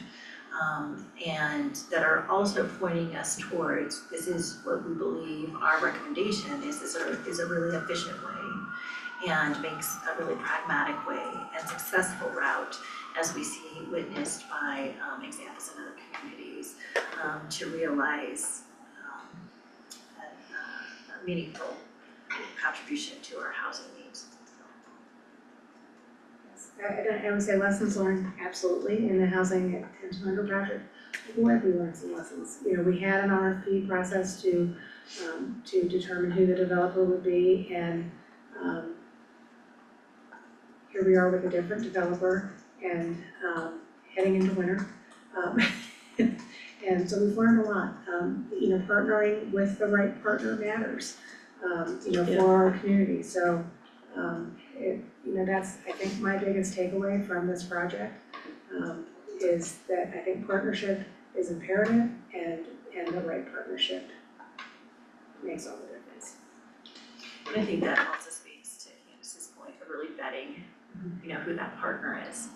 And so creating some guidelines, and we can start working on that too, of, in just reaching out to successes in other communities, reaching out to the planning departments. How did you vet, you know, and what were your lessons learned as you went through that? So we'll be looking for opportunities to do that. I see that this will be a strategy coming out of the One Community project around this, but you know, it's always valuable to learn from other communities. Jackie's gonna have that in real time while she's at DU, engaged in this curriculum that she's been fortunate enough to have received a scholarship to participate in.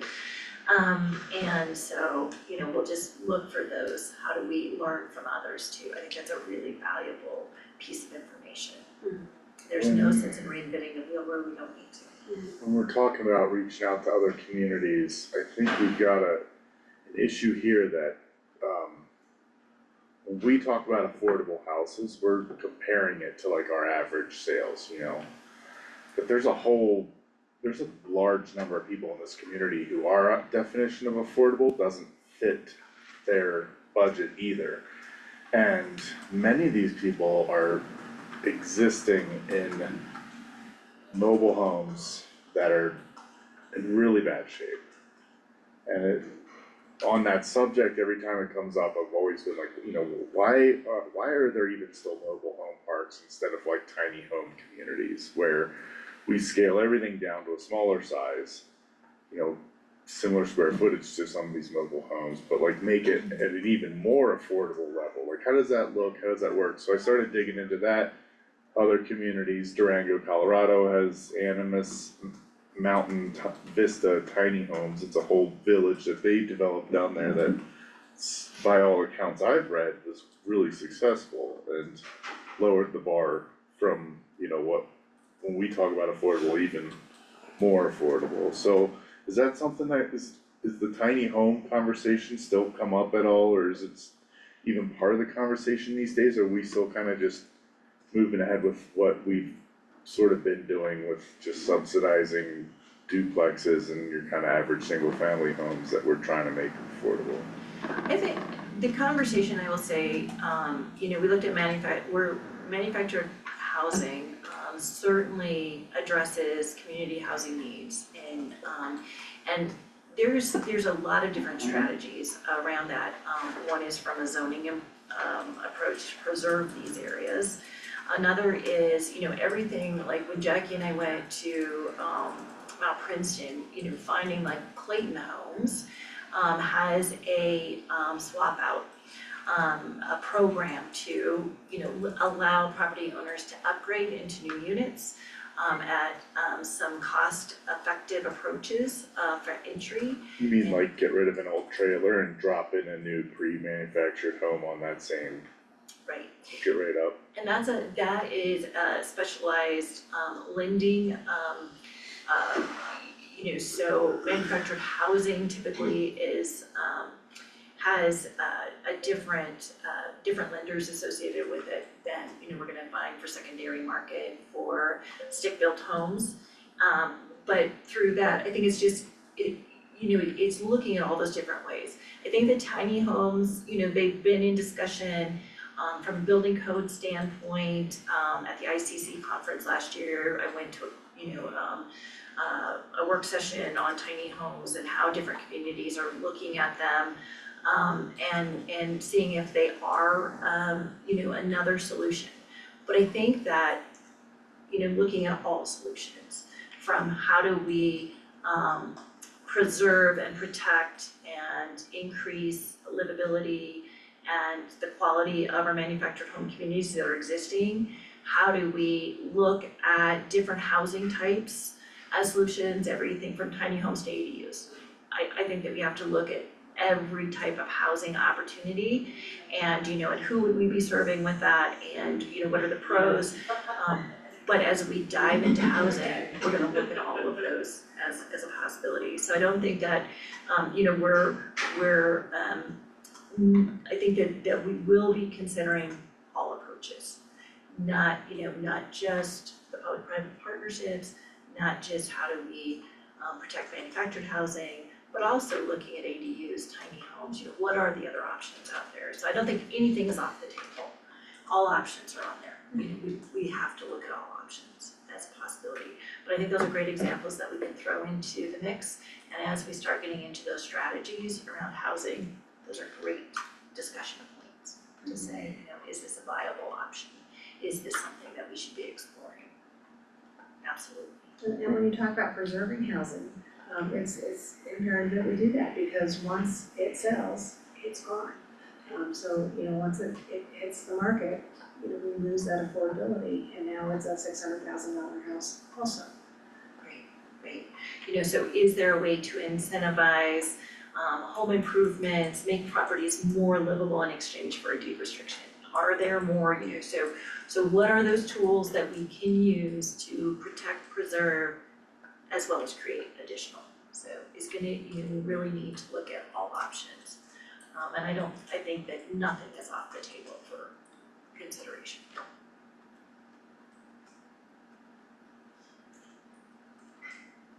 I have no more questions. I love that you all brought this up and I really appreciate that we're gonna start moving in this direction in a more like from all angles. Public-private partnerships, where do they fit in? And Jackie, I love that you're also like in a whole cohort of people talking about this and being able to bring that into this building is so valuable, so thank you for doing that.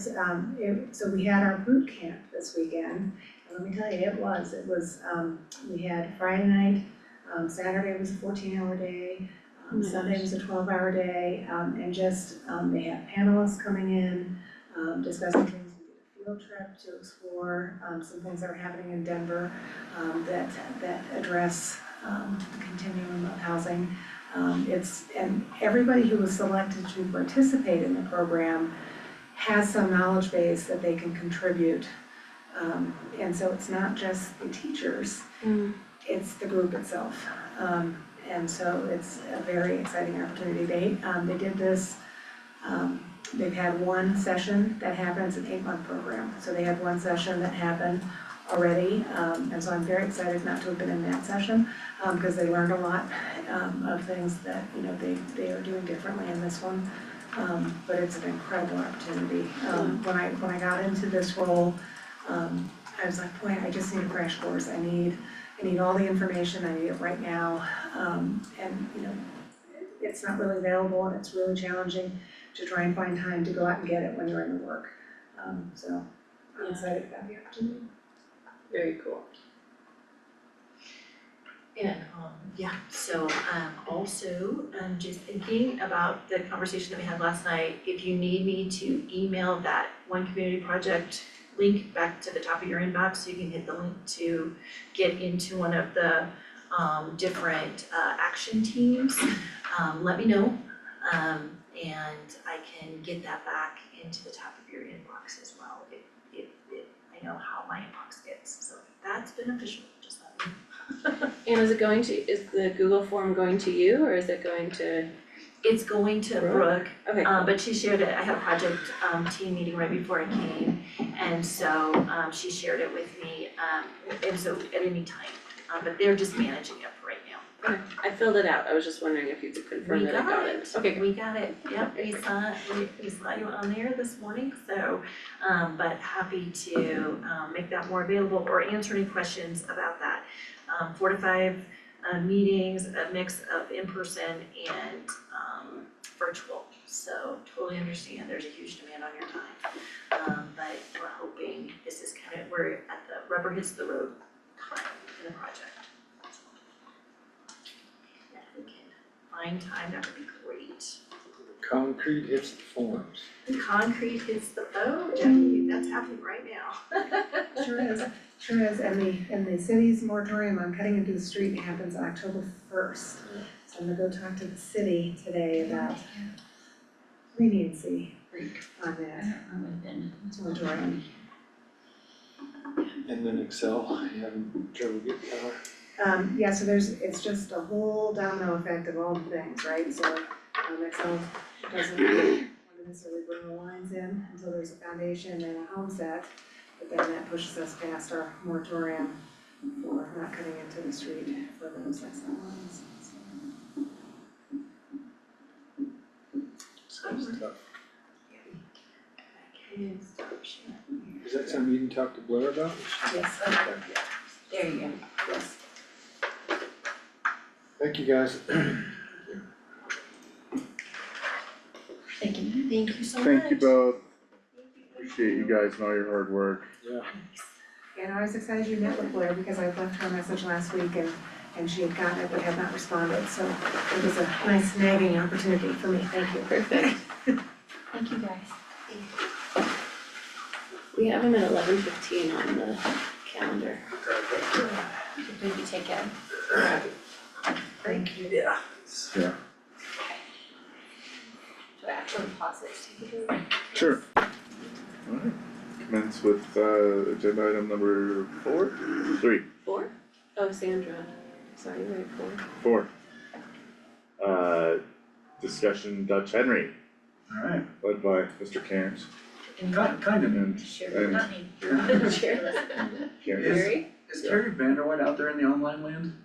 Can you go see if she's there? Yeah, Don't she would show great. See her yet. Okay, then I can start us off for sure. Sorry, I'm trying to Um, share our screen. Just hit the regular green button instead of the arrow next to it. There you go. Sorry. Yeah, you're fine. So our goal today is actually pretty modest. It's really just to update you all on where we're at with Dutch Henry and give you a sense of where we're heading. There will probably be some stuff that Chris is gonna work on drafting around just the land, like who owns what, and some rezoning and stuff. So there will be stuff starting to come your way in probably the next 6 to 9 months. And so today's kind of the chance for you all to just get a sense of where we're heading, ask questions, get up to speed, knowing there's some stuff coming, but we're not there yet with anything really formal to put in front of you. So this is the most latest drawings from Spencer Sandnick that update us on kind of where we're at with Dutch Henry and our plans for Dutch Henry. The biggest update, which you all might have seen in like local media, is that we have had a lift donated to us from Steamboat. So we're in possession of a lift, the Platter lift, it's Doppelmayr from the 90s. We need to raise about $500,000, whether in kind or in cash, to install it. And so the college, through our foundation, is in the process of raising that money. Mostly working with ski area partners, but certainly if any of you wanna write a check, we're open to that. You know, Matt, your kids are alumni of the program, you know. And so we are in that process right now. The hope is to raise the money by February, March, so we can actually make plans for the lift install. And the lift we're talking about, and sorry for those of you online, it's hard to see. The lift we're talking about installing is this Platter lift right here that'll be on the actual formal, kind of what we think of as Dutch Henry, the actual ski hill of Dutch Henry. So that's currently where we're at. Where this is gonna start to involve the BOCC in the county is in a couple ways. One is we've been talking for several years about the fact that we have 4 landowners on this corner, and that's actually very complicated for everyone, for all 4 landowners. So the college it owns everything around what you're seeing. The club owns Dutch Henry proper, the ski hill. The county owns the tubing hill, and obviously sewer and sanitation owns the actual corner. And so one of the things that we've been discussing is what's the right land use arrangement of how we do this, so we don't have all these multiple landowners and agreements continuing to crisscross each other forever. And I think even today, as we were chatting, there was some stuff that came to light that Chris didn't even fully know about the county's partnership with the college. So that's the next step we need to do, is really formalize exactly who owns what, who's doing what, who's responsible for what, who's paying whom for what and when, and all that access stuff. So Chris, I don't know if you wanna speak to that at all, but Chris is very much in the loop and has been part of this conversation for several years. And so one of our action steps from our meeting this morning is Chris is gonna at least draft up something of what it could look like.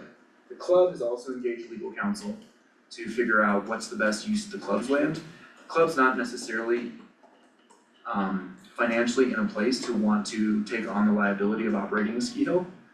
And the club's very open to working with the county on the right arrangement of how that can all work.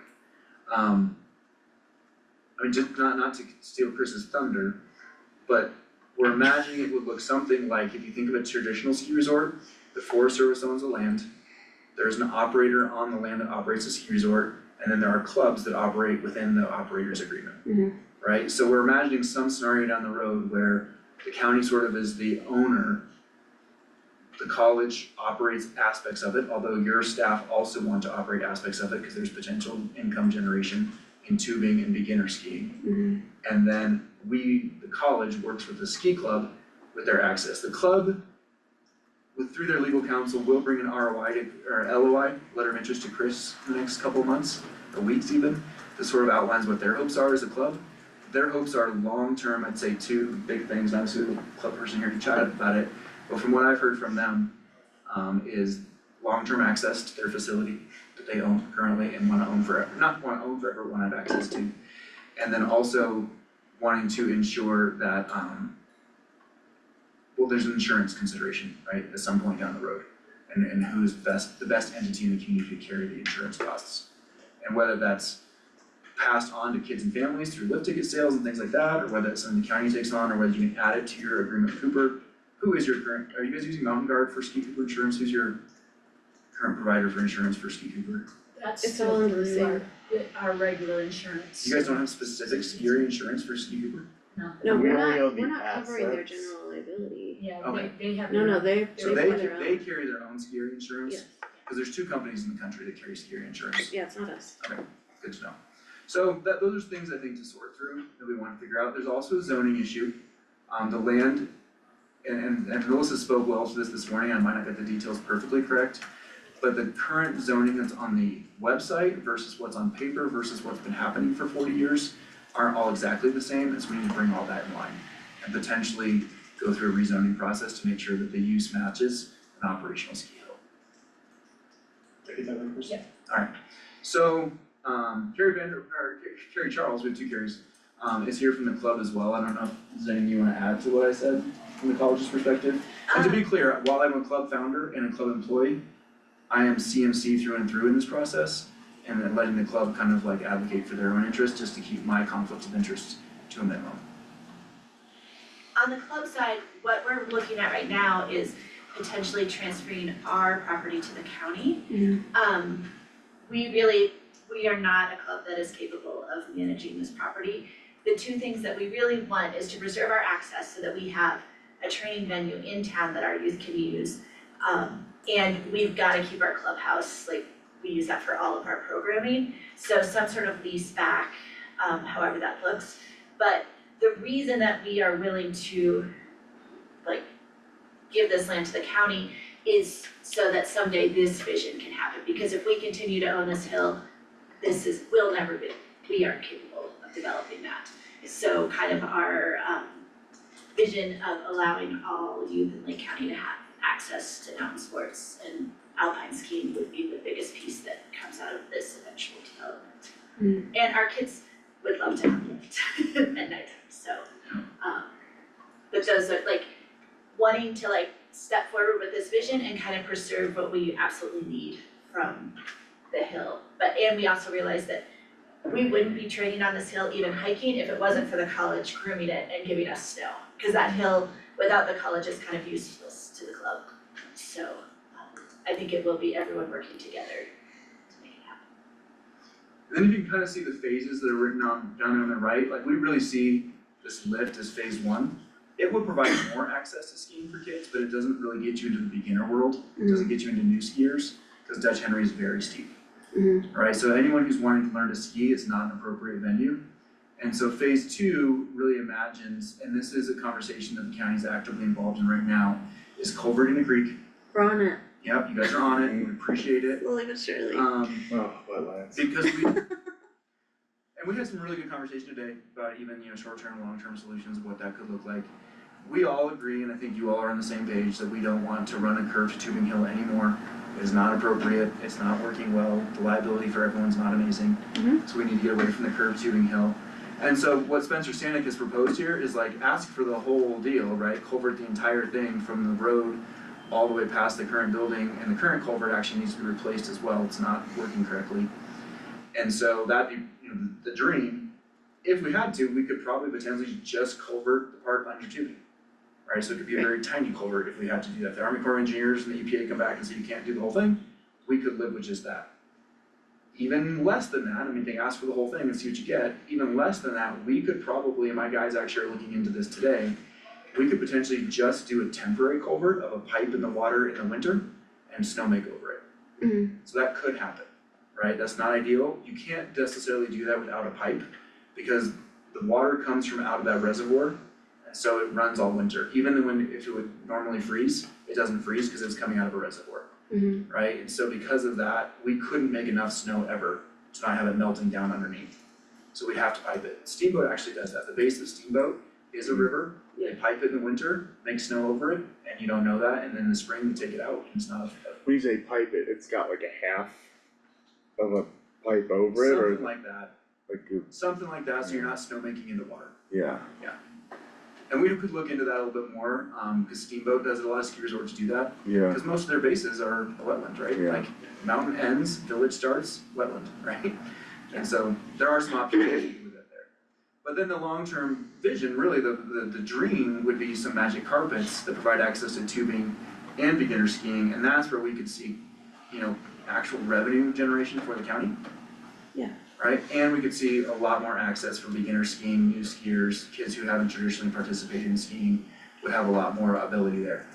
The pitch you want for like a beginner skier, you see that very bottom thing that Spencer's drawn there, you're looking like 3%. The grade is really minimal to learn to ski. And then that next one up going towards the magic carpet, the top of that gets you to like 11, 12, 13%. You can actually drive a truck up there, I've done all that. Dutch proper is 27%. Right, so we gotta find a ways, and we can move a lot of dirt. I don't know if you all have noticed the amount of dirt we're currently moving. We can make the beginner terrain accessible with time, but even the top of that magic carpet is gonna require a lot of dirt work for that grade to work for magic carpet. Be tubing appropriate and beginner skiing appropriate over on that far left side. Same story with the train park. You can't have a train park where that is as steep as it is right now. It needs to be mellower. You would have to bench it. Yeah. You'd bench features, and then have pitches and bench features. It would be pretty steep. Yeah.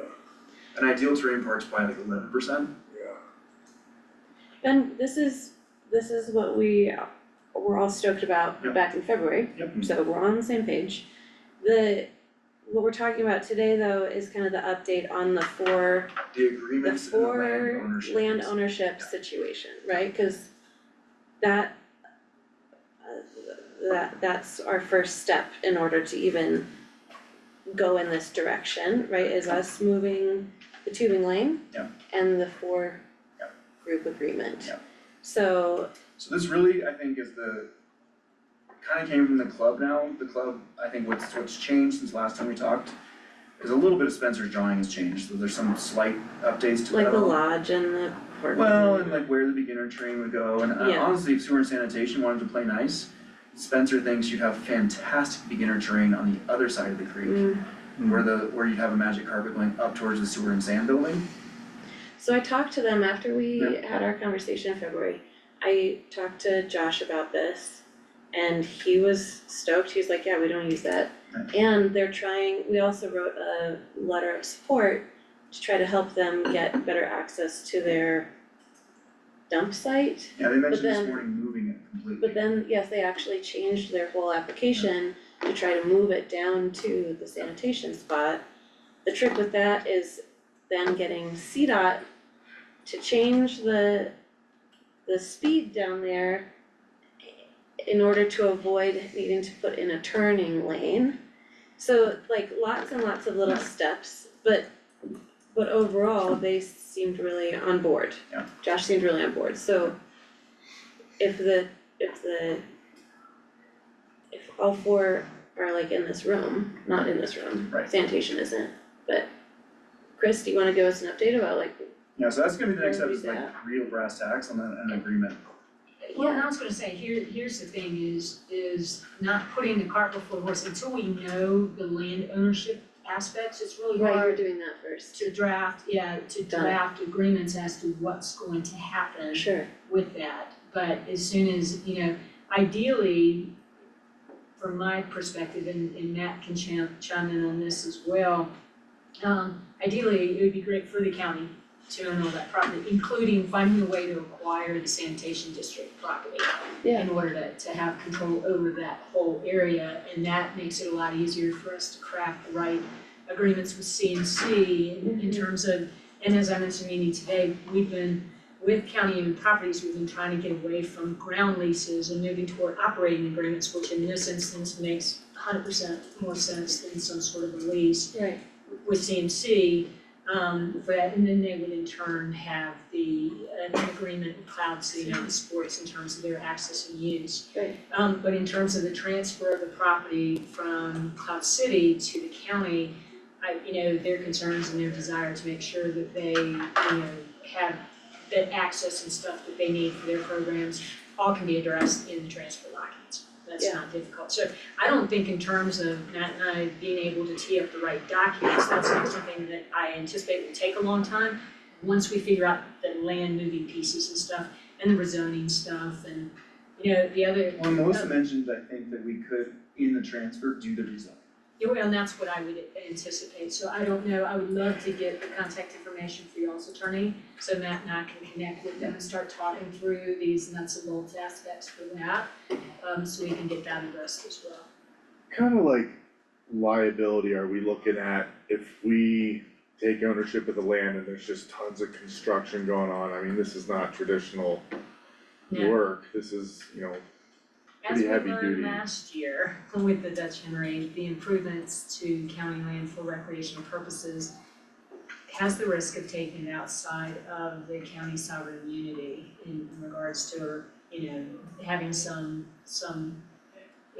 limit of exposure there. And so that's why I think the operating agreement, just like our operating agreement with the motocross folks and that type of thing, we have insurance requirements and indemnity requirements since it really ideally, the county wants to be in a position where we're just the landowner and somebody else operates it and does the programming with a collaborative relationship between CMC, Cloud City, and pros in terms of the different programs and such, which I think is something that can be done ancillary, outside of the actual land use type things. So yeah, liability concerns are pretty significant.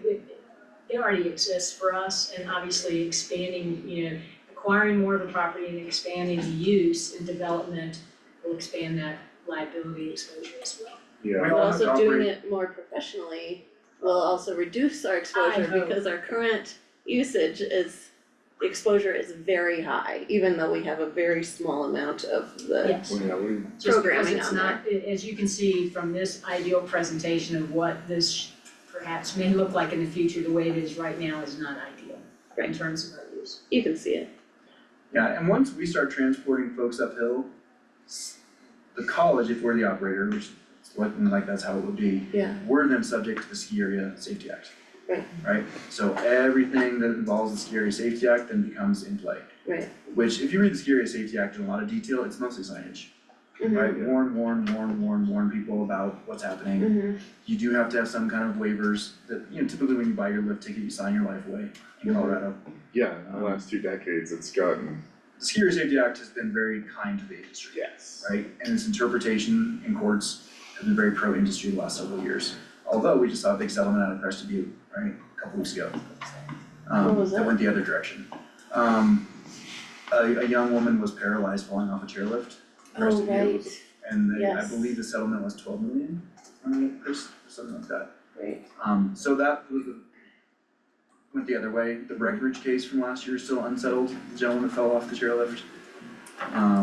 So the Ski Area Safety Act has been pretty, it protects the industry in Colorado very robustly, but we've seen a couple more complicated things recently. Mostly chairlift related though, I think, All like, chairlift like hanger All chairlift-related failures. avalanches have still continued to fall on the side of the ski areas. Chairlift related things have kind of gone either direction the last couple of years. So where are we at with sanitation, cause it seems to me like it doesn't really work without the two big parcels that they own, but if we carved out a little space for their building and their new dump station and carved out the corner, are they looking to sell it for an exorbitant amount, or are they looking to give us a deal, donate it? Get it to us, isn't that what? Well, I think And that, also they're having a change Swap. of yeah, management. I'm not sure in terms of giving. One thing I heard to potentially the idea of a swap, you know, this parcel for county land that they might be able to use in another way.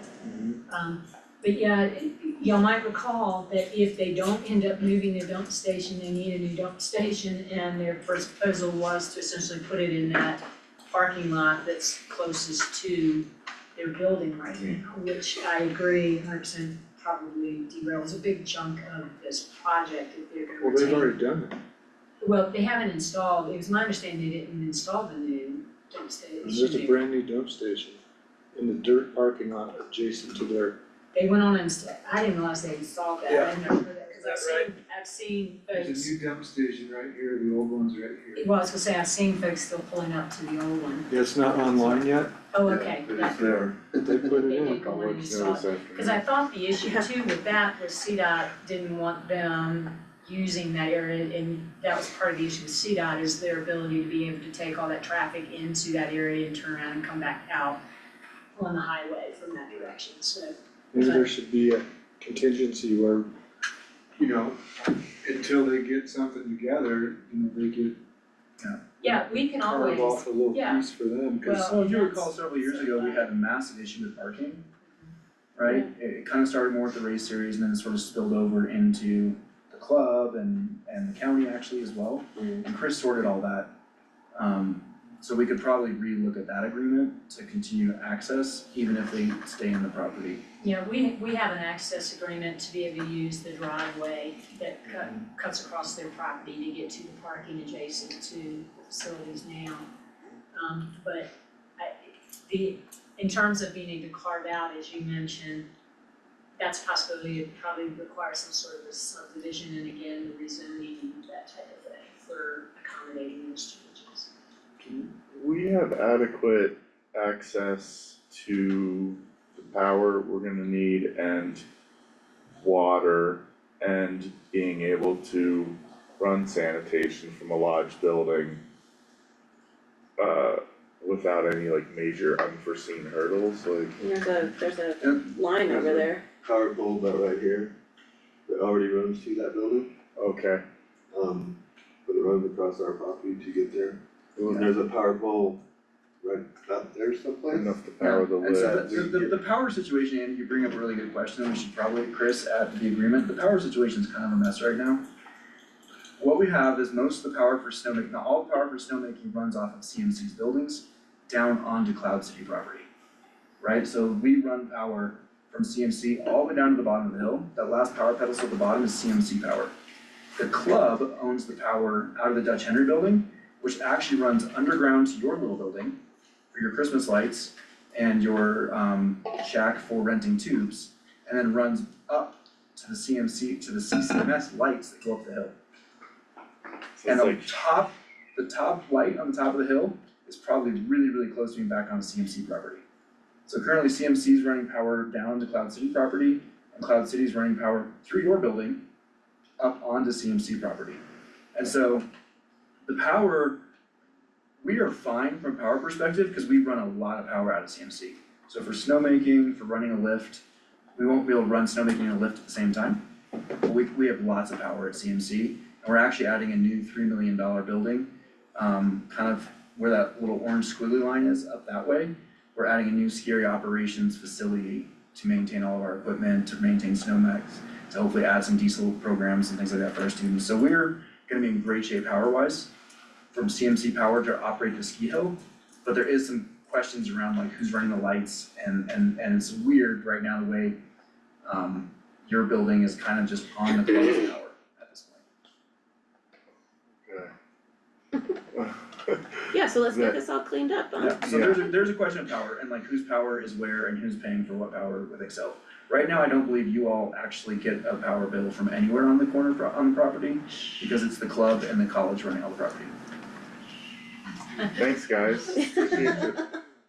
Well, let's clean that up. Yeah, And maybe that's fine, right? I just think you're right, Elsa. It needs to be just formalized of like, this is the power and so. Your question about water, we would love to put a commercial well up there for snowmaking. We're currently using Parkville for snowmaking, which doesn't feel great to Right. anyone. Yeah, And in our conversations with Parkville, Bryce, I believe is your county water guy? Yeah. Was very excited about the potential for us putting in a commercial well for snowmaking. And when we met with Parkville to talk about trading around water rights, that was pretty much a non-starter. So if we wanted to open that conversation again, the college would love to not use commercial or to use municipal water for snowmaking, but Parkville actually likes it. they love it, Of cause course. then They you charge can- me, they charge me a lot of money, which Yeah. is fine, cause it's for students, and the students can go and make snow. But they're charging me a lot of money for that water right now, and they like it because right when it starts getting cold, we draw so much water that keeps their system running really well. And so Parkville's a fan of it, and no one seems to have water rights to trade, to put in a commercial well. Michael, isn't there's a sewer, there's a manhole out there, There's a what is sewer that? line, I think that runs from College Park Yeah, over here, and I'm not sure, I know there's out here in the hill, right, Yeah. behind the berm, there's a sewer main. Yeah. I'm not sure where it crosses back over. okay. It may go all the way down and go to the backside of Stringtown, I believe that's because I right. know there is a main in the backside of Stringtown, because Yeah. that's where I wanna put my building, is hooked to that main. That's right, I remember that. So there's that. And then there's another, must be a major line right here. Yeah, there is. That used to be where the tank and everything was at one time for sanitation. Before they moved to their new location. I think a question that both the college and club have, that you're welcome to entertain or not entertain, is with the cost of ski area insurance, you know, would the county be open to, in exchange for 7 acres of prime real estate, taking on for a period of time, some of those costs to help us with this project? So, I don't think you have to answer that today, but in the proposal coming from the club, and certainly from the college, we would love help with that cost, cause that's a cost that most of the other costs we're planning for and we're able to absorb, that's a brand new cost associated with this project that neither the club or the college is currently able to take on. Let's talk about that when it comes Yeah, up. so that'll be coming your way, so think about it. Hey, Ben. This hill's- Hey, everyone.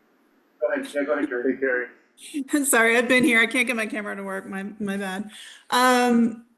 There was also mention this morning when we met about this of like some EPA grants potentially that could be applied for. And like one other way that I think maybe the county could help us would be an assistance in writing for, you know, funding from an EPA grant for, I think the purpose of the funding that's available is for redevelopment or repurposing of contaminated property, which I believe this parcel still qualifies for. So just throwing that out there as a potential funding source.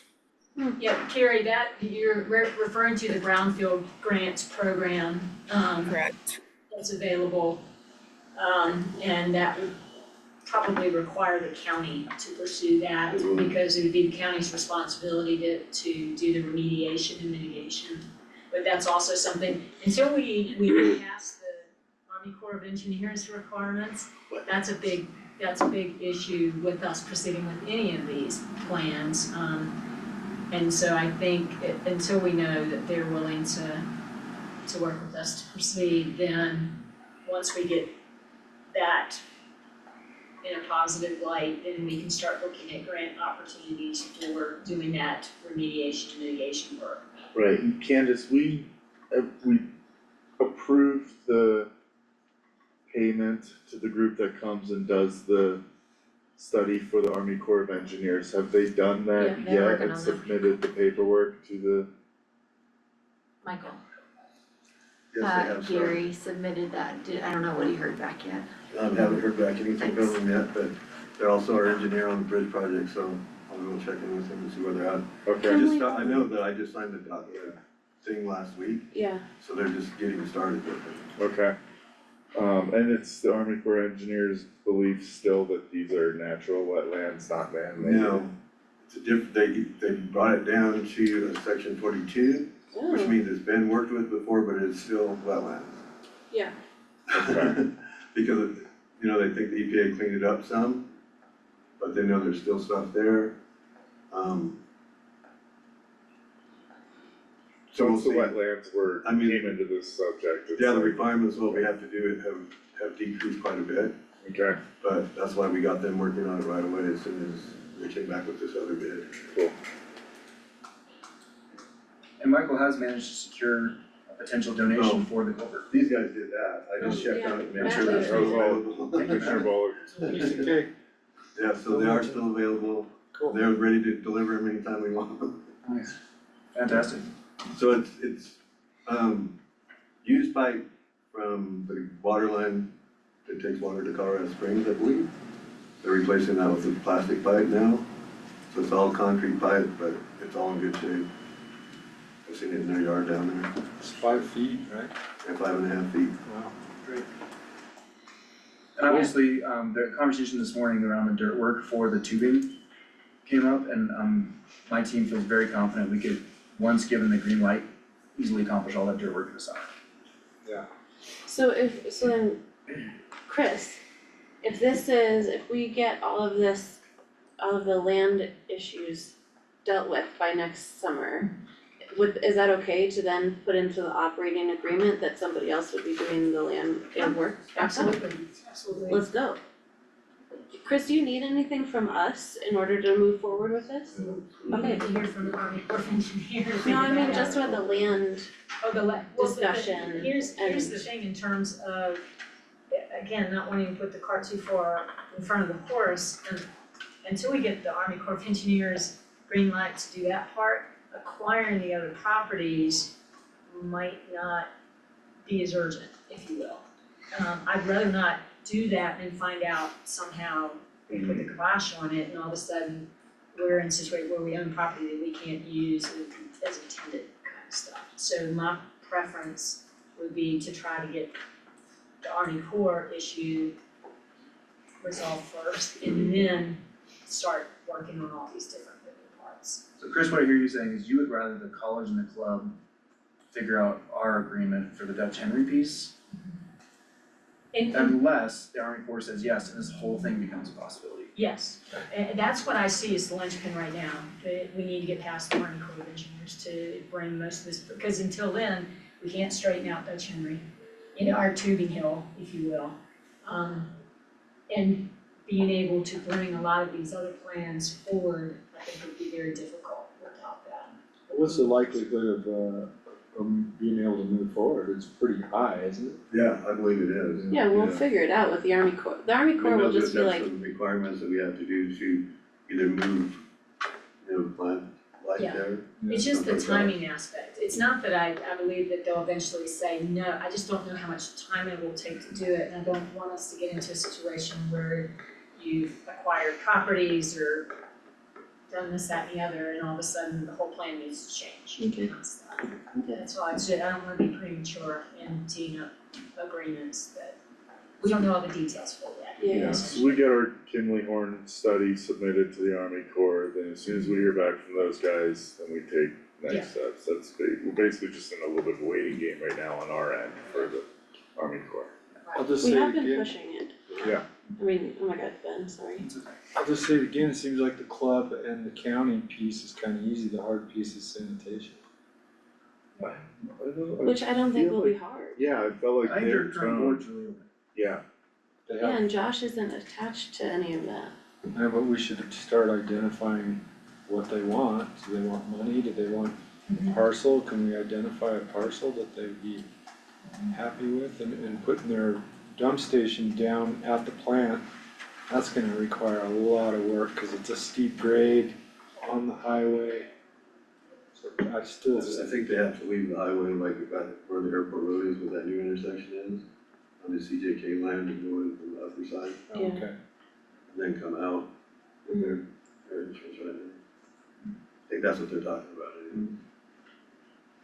too bad they're not here. yeah. which sounds like the worst case scenario is we need to figure out something with CDOT to get the speed limit lowered right through there, right? Maybe, Maybe, yeah. Worst case scenario, we have an MOU with them instead of, or an IGA with them instead of being able to own the land. Or we parcel off the land and take most of it. draw a line. Let them keep the corner and access until they get it figured out. Yeah. Which could be a couple of years, but I'm just saying worst case, you know, Yeah. worst case, we only have an IGA for now and we can move forward with this.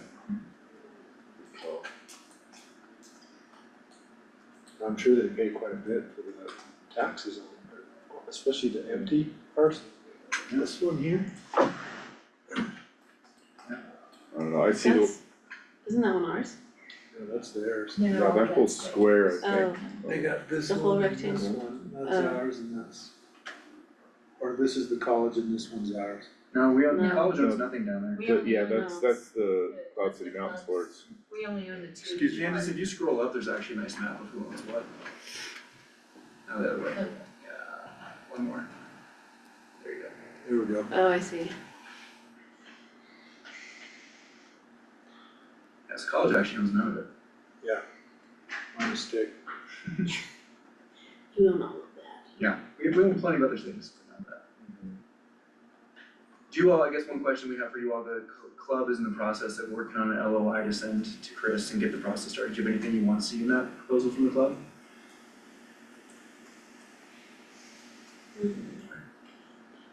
I'd like to see Nordic skiing addressed in some way for that side of the club. That was one thing we have already discussed, that we would have access to the Dutch Henry building or that an equivalent amount of space in a future lodge or whatever for a clubhouse, and have an easement to access Nordic trails, like through that, whatever, through the county's property for as long as we want. Would the CCMS snowboarding program have an option to use the train park to, They already do. Just fill out a facility use agreement and you use it whenever you want. that's right, okay.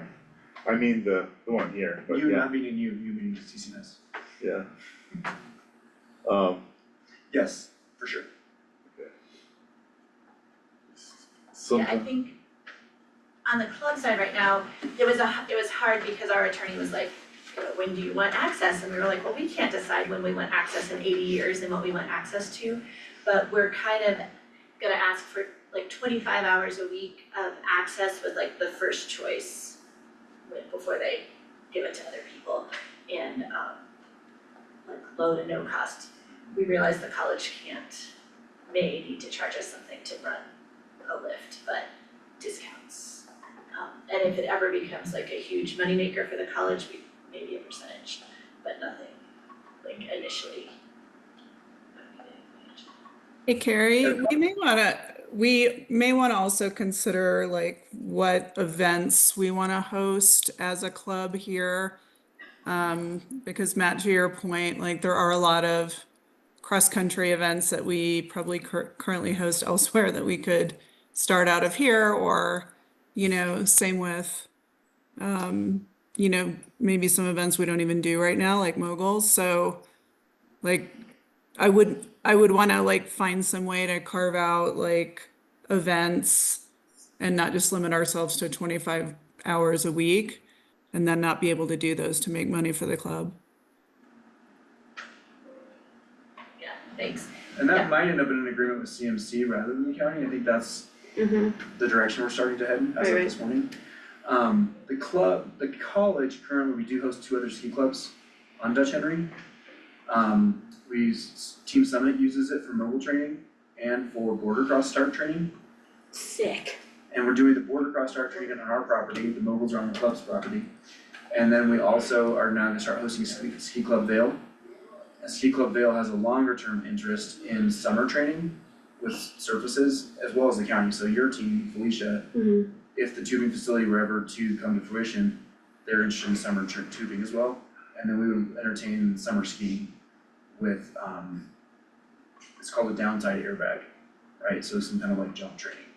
But that would be a Ski Club Vail project that the college would probably cooperate with them on. And it would have to be run by someone else. The college does not have the bandwidth and capacity to run something like that.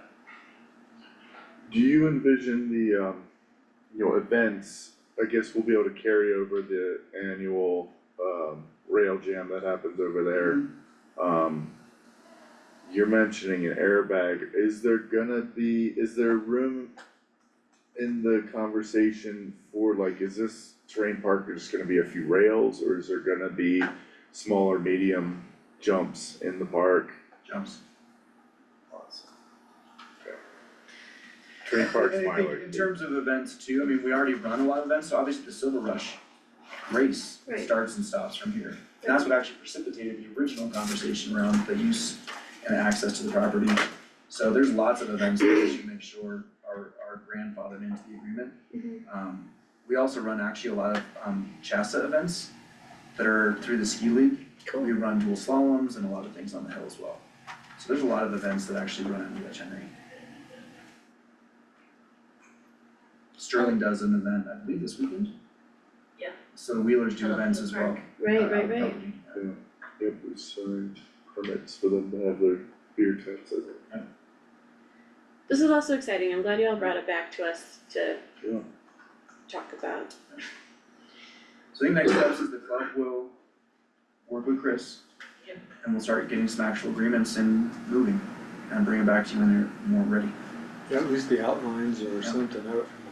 I know you wanna wait for that piece, Chris, Oh, we can tee up that part of it in Okay. terms of just what the terms Yeah. might be. I Or just Matt. didn't, yeah. Or will you be working on this, or is this gonna be? Well, Matt will eventually inherit this, but I think we'll work together at this Yeah. stage so I can kind of upload all Sure. the information I have in here to, I would That's great, Chris, yes. there it is. I would I just, think you're 2 weeks in that one. Yeah, Cause it might be helpful to see it and walk around. yeah, I'm pretty familiar with the Nordic ski. he's a big Nordic ski, this guy. That's why you hired him. Qualified Yes. attorney. Yeah, that's totally good. No, thank you guys very much. I think we're all excited about where this is heading and the collaborative spirit from the 4 different landowners has been really nice to do. Yeah, man. That's all we got. Let's do it. Sweet. I'm gonna hop. Thanks, everyone. Thank you, Carrie. What's Carrie. going on? Army Corps of See Engineers. you later. Every week, all summer. Awesome. Yeah. Well, thank you. Yeah. Yeah, thank you guys. Thank you guys.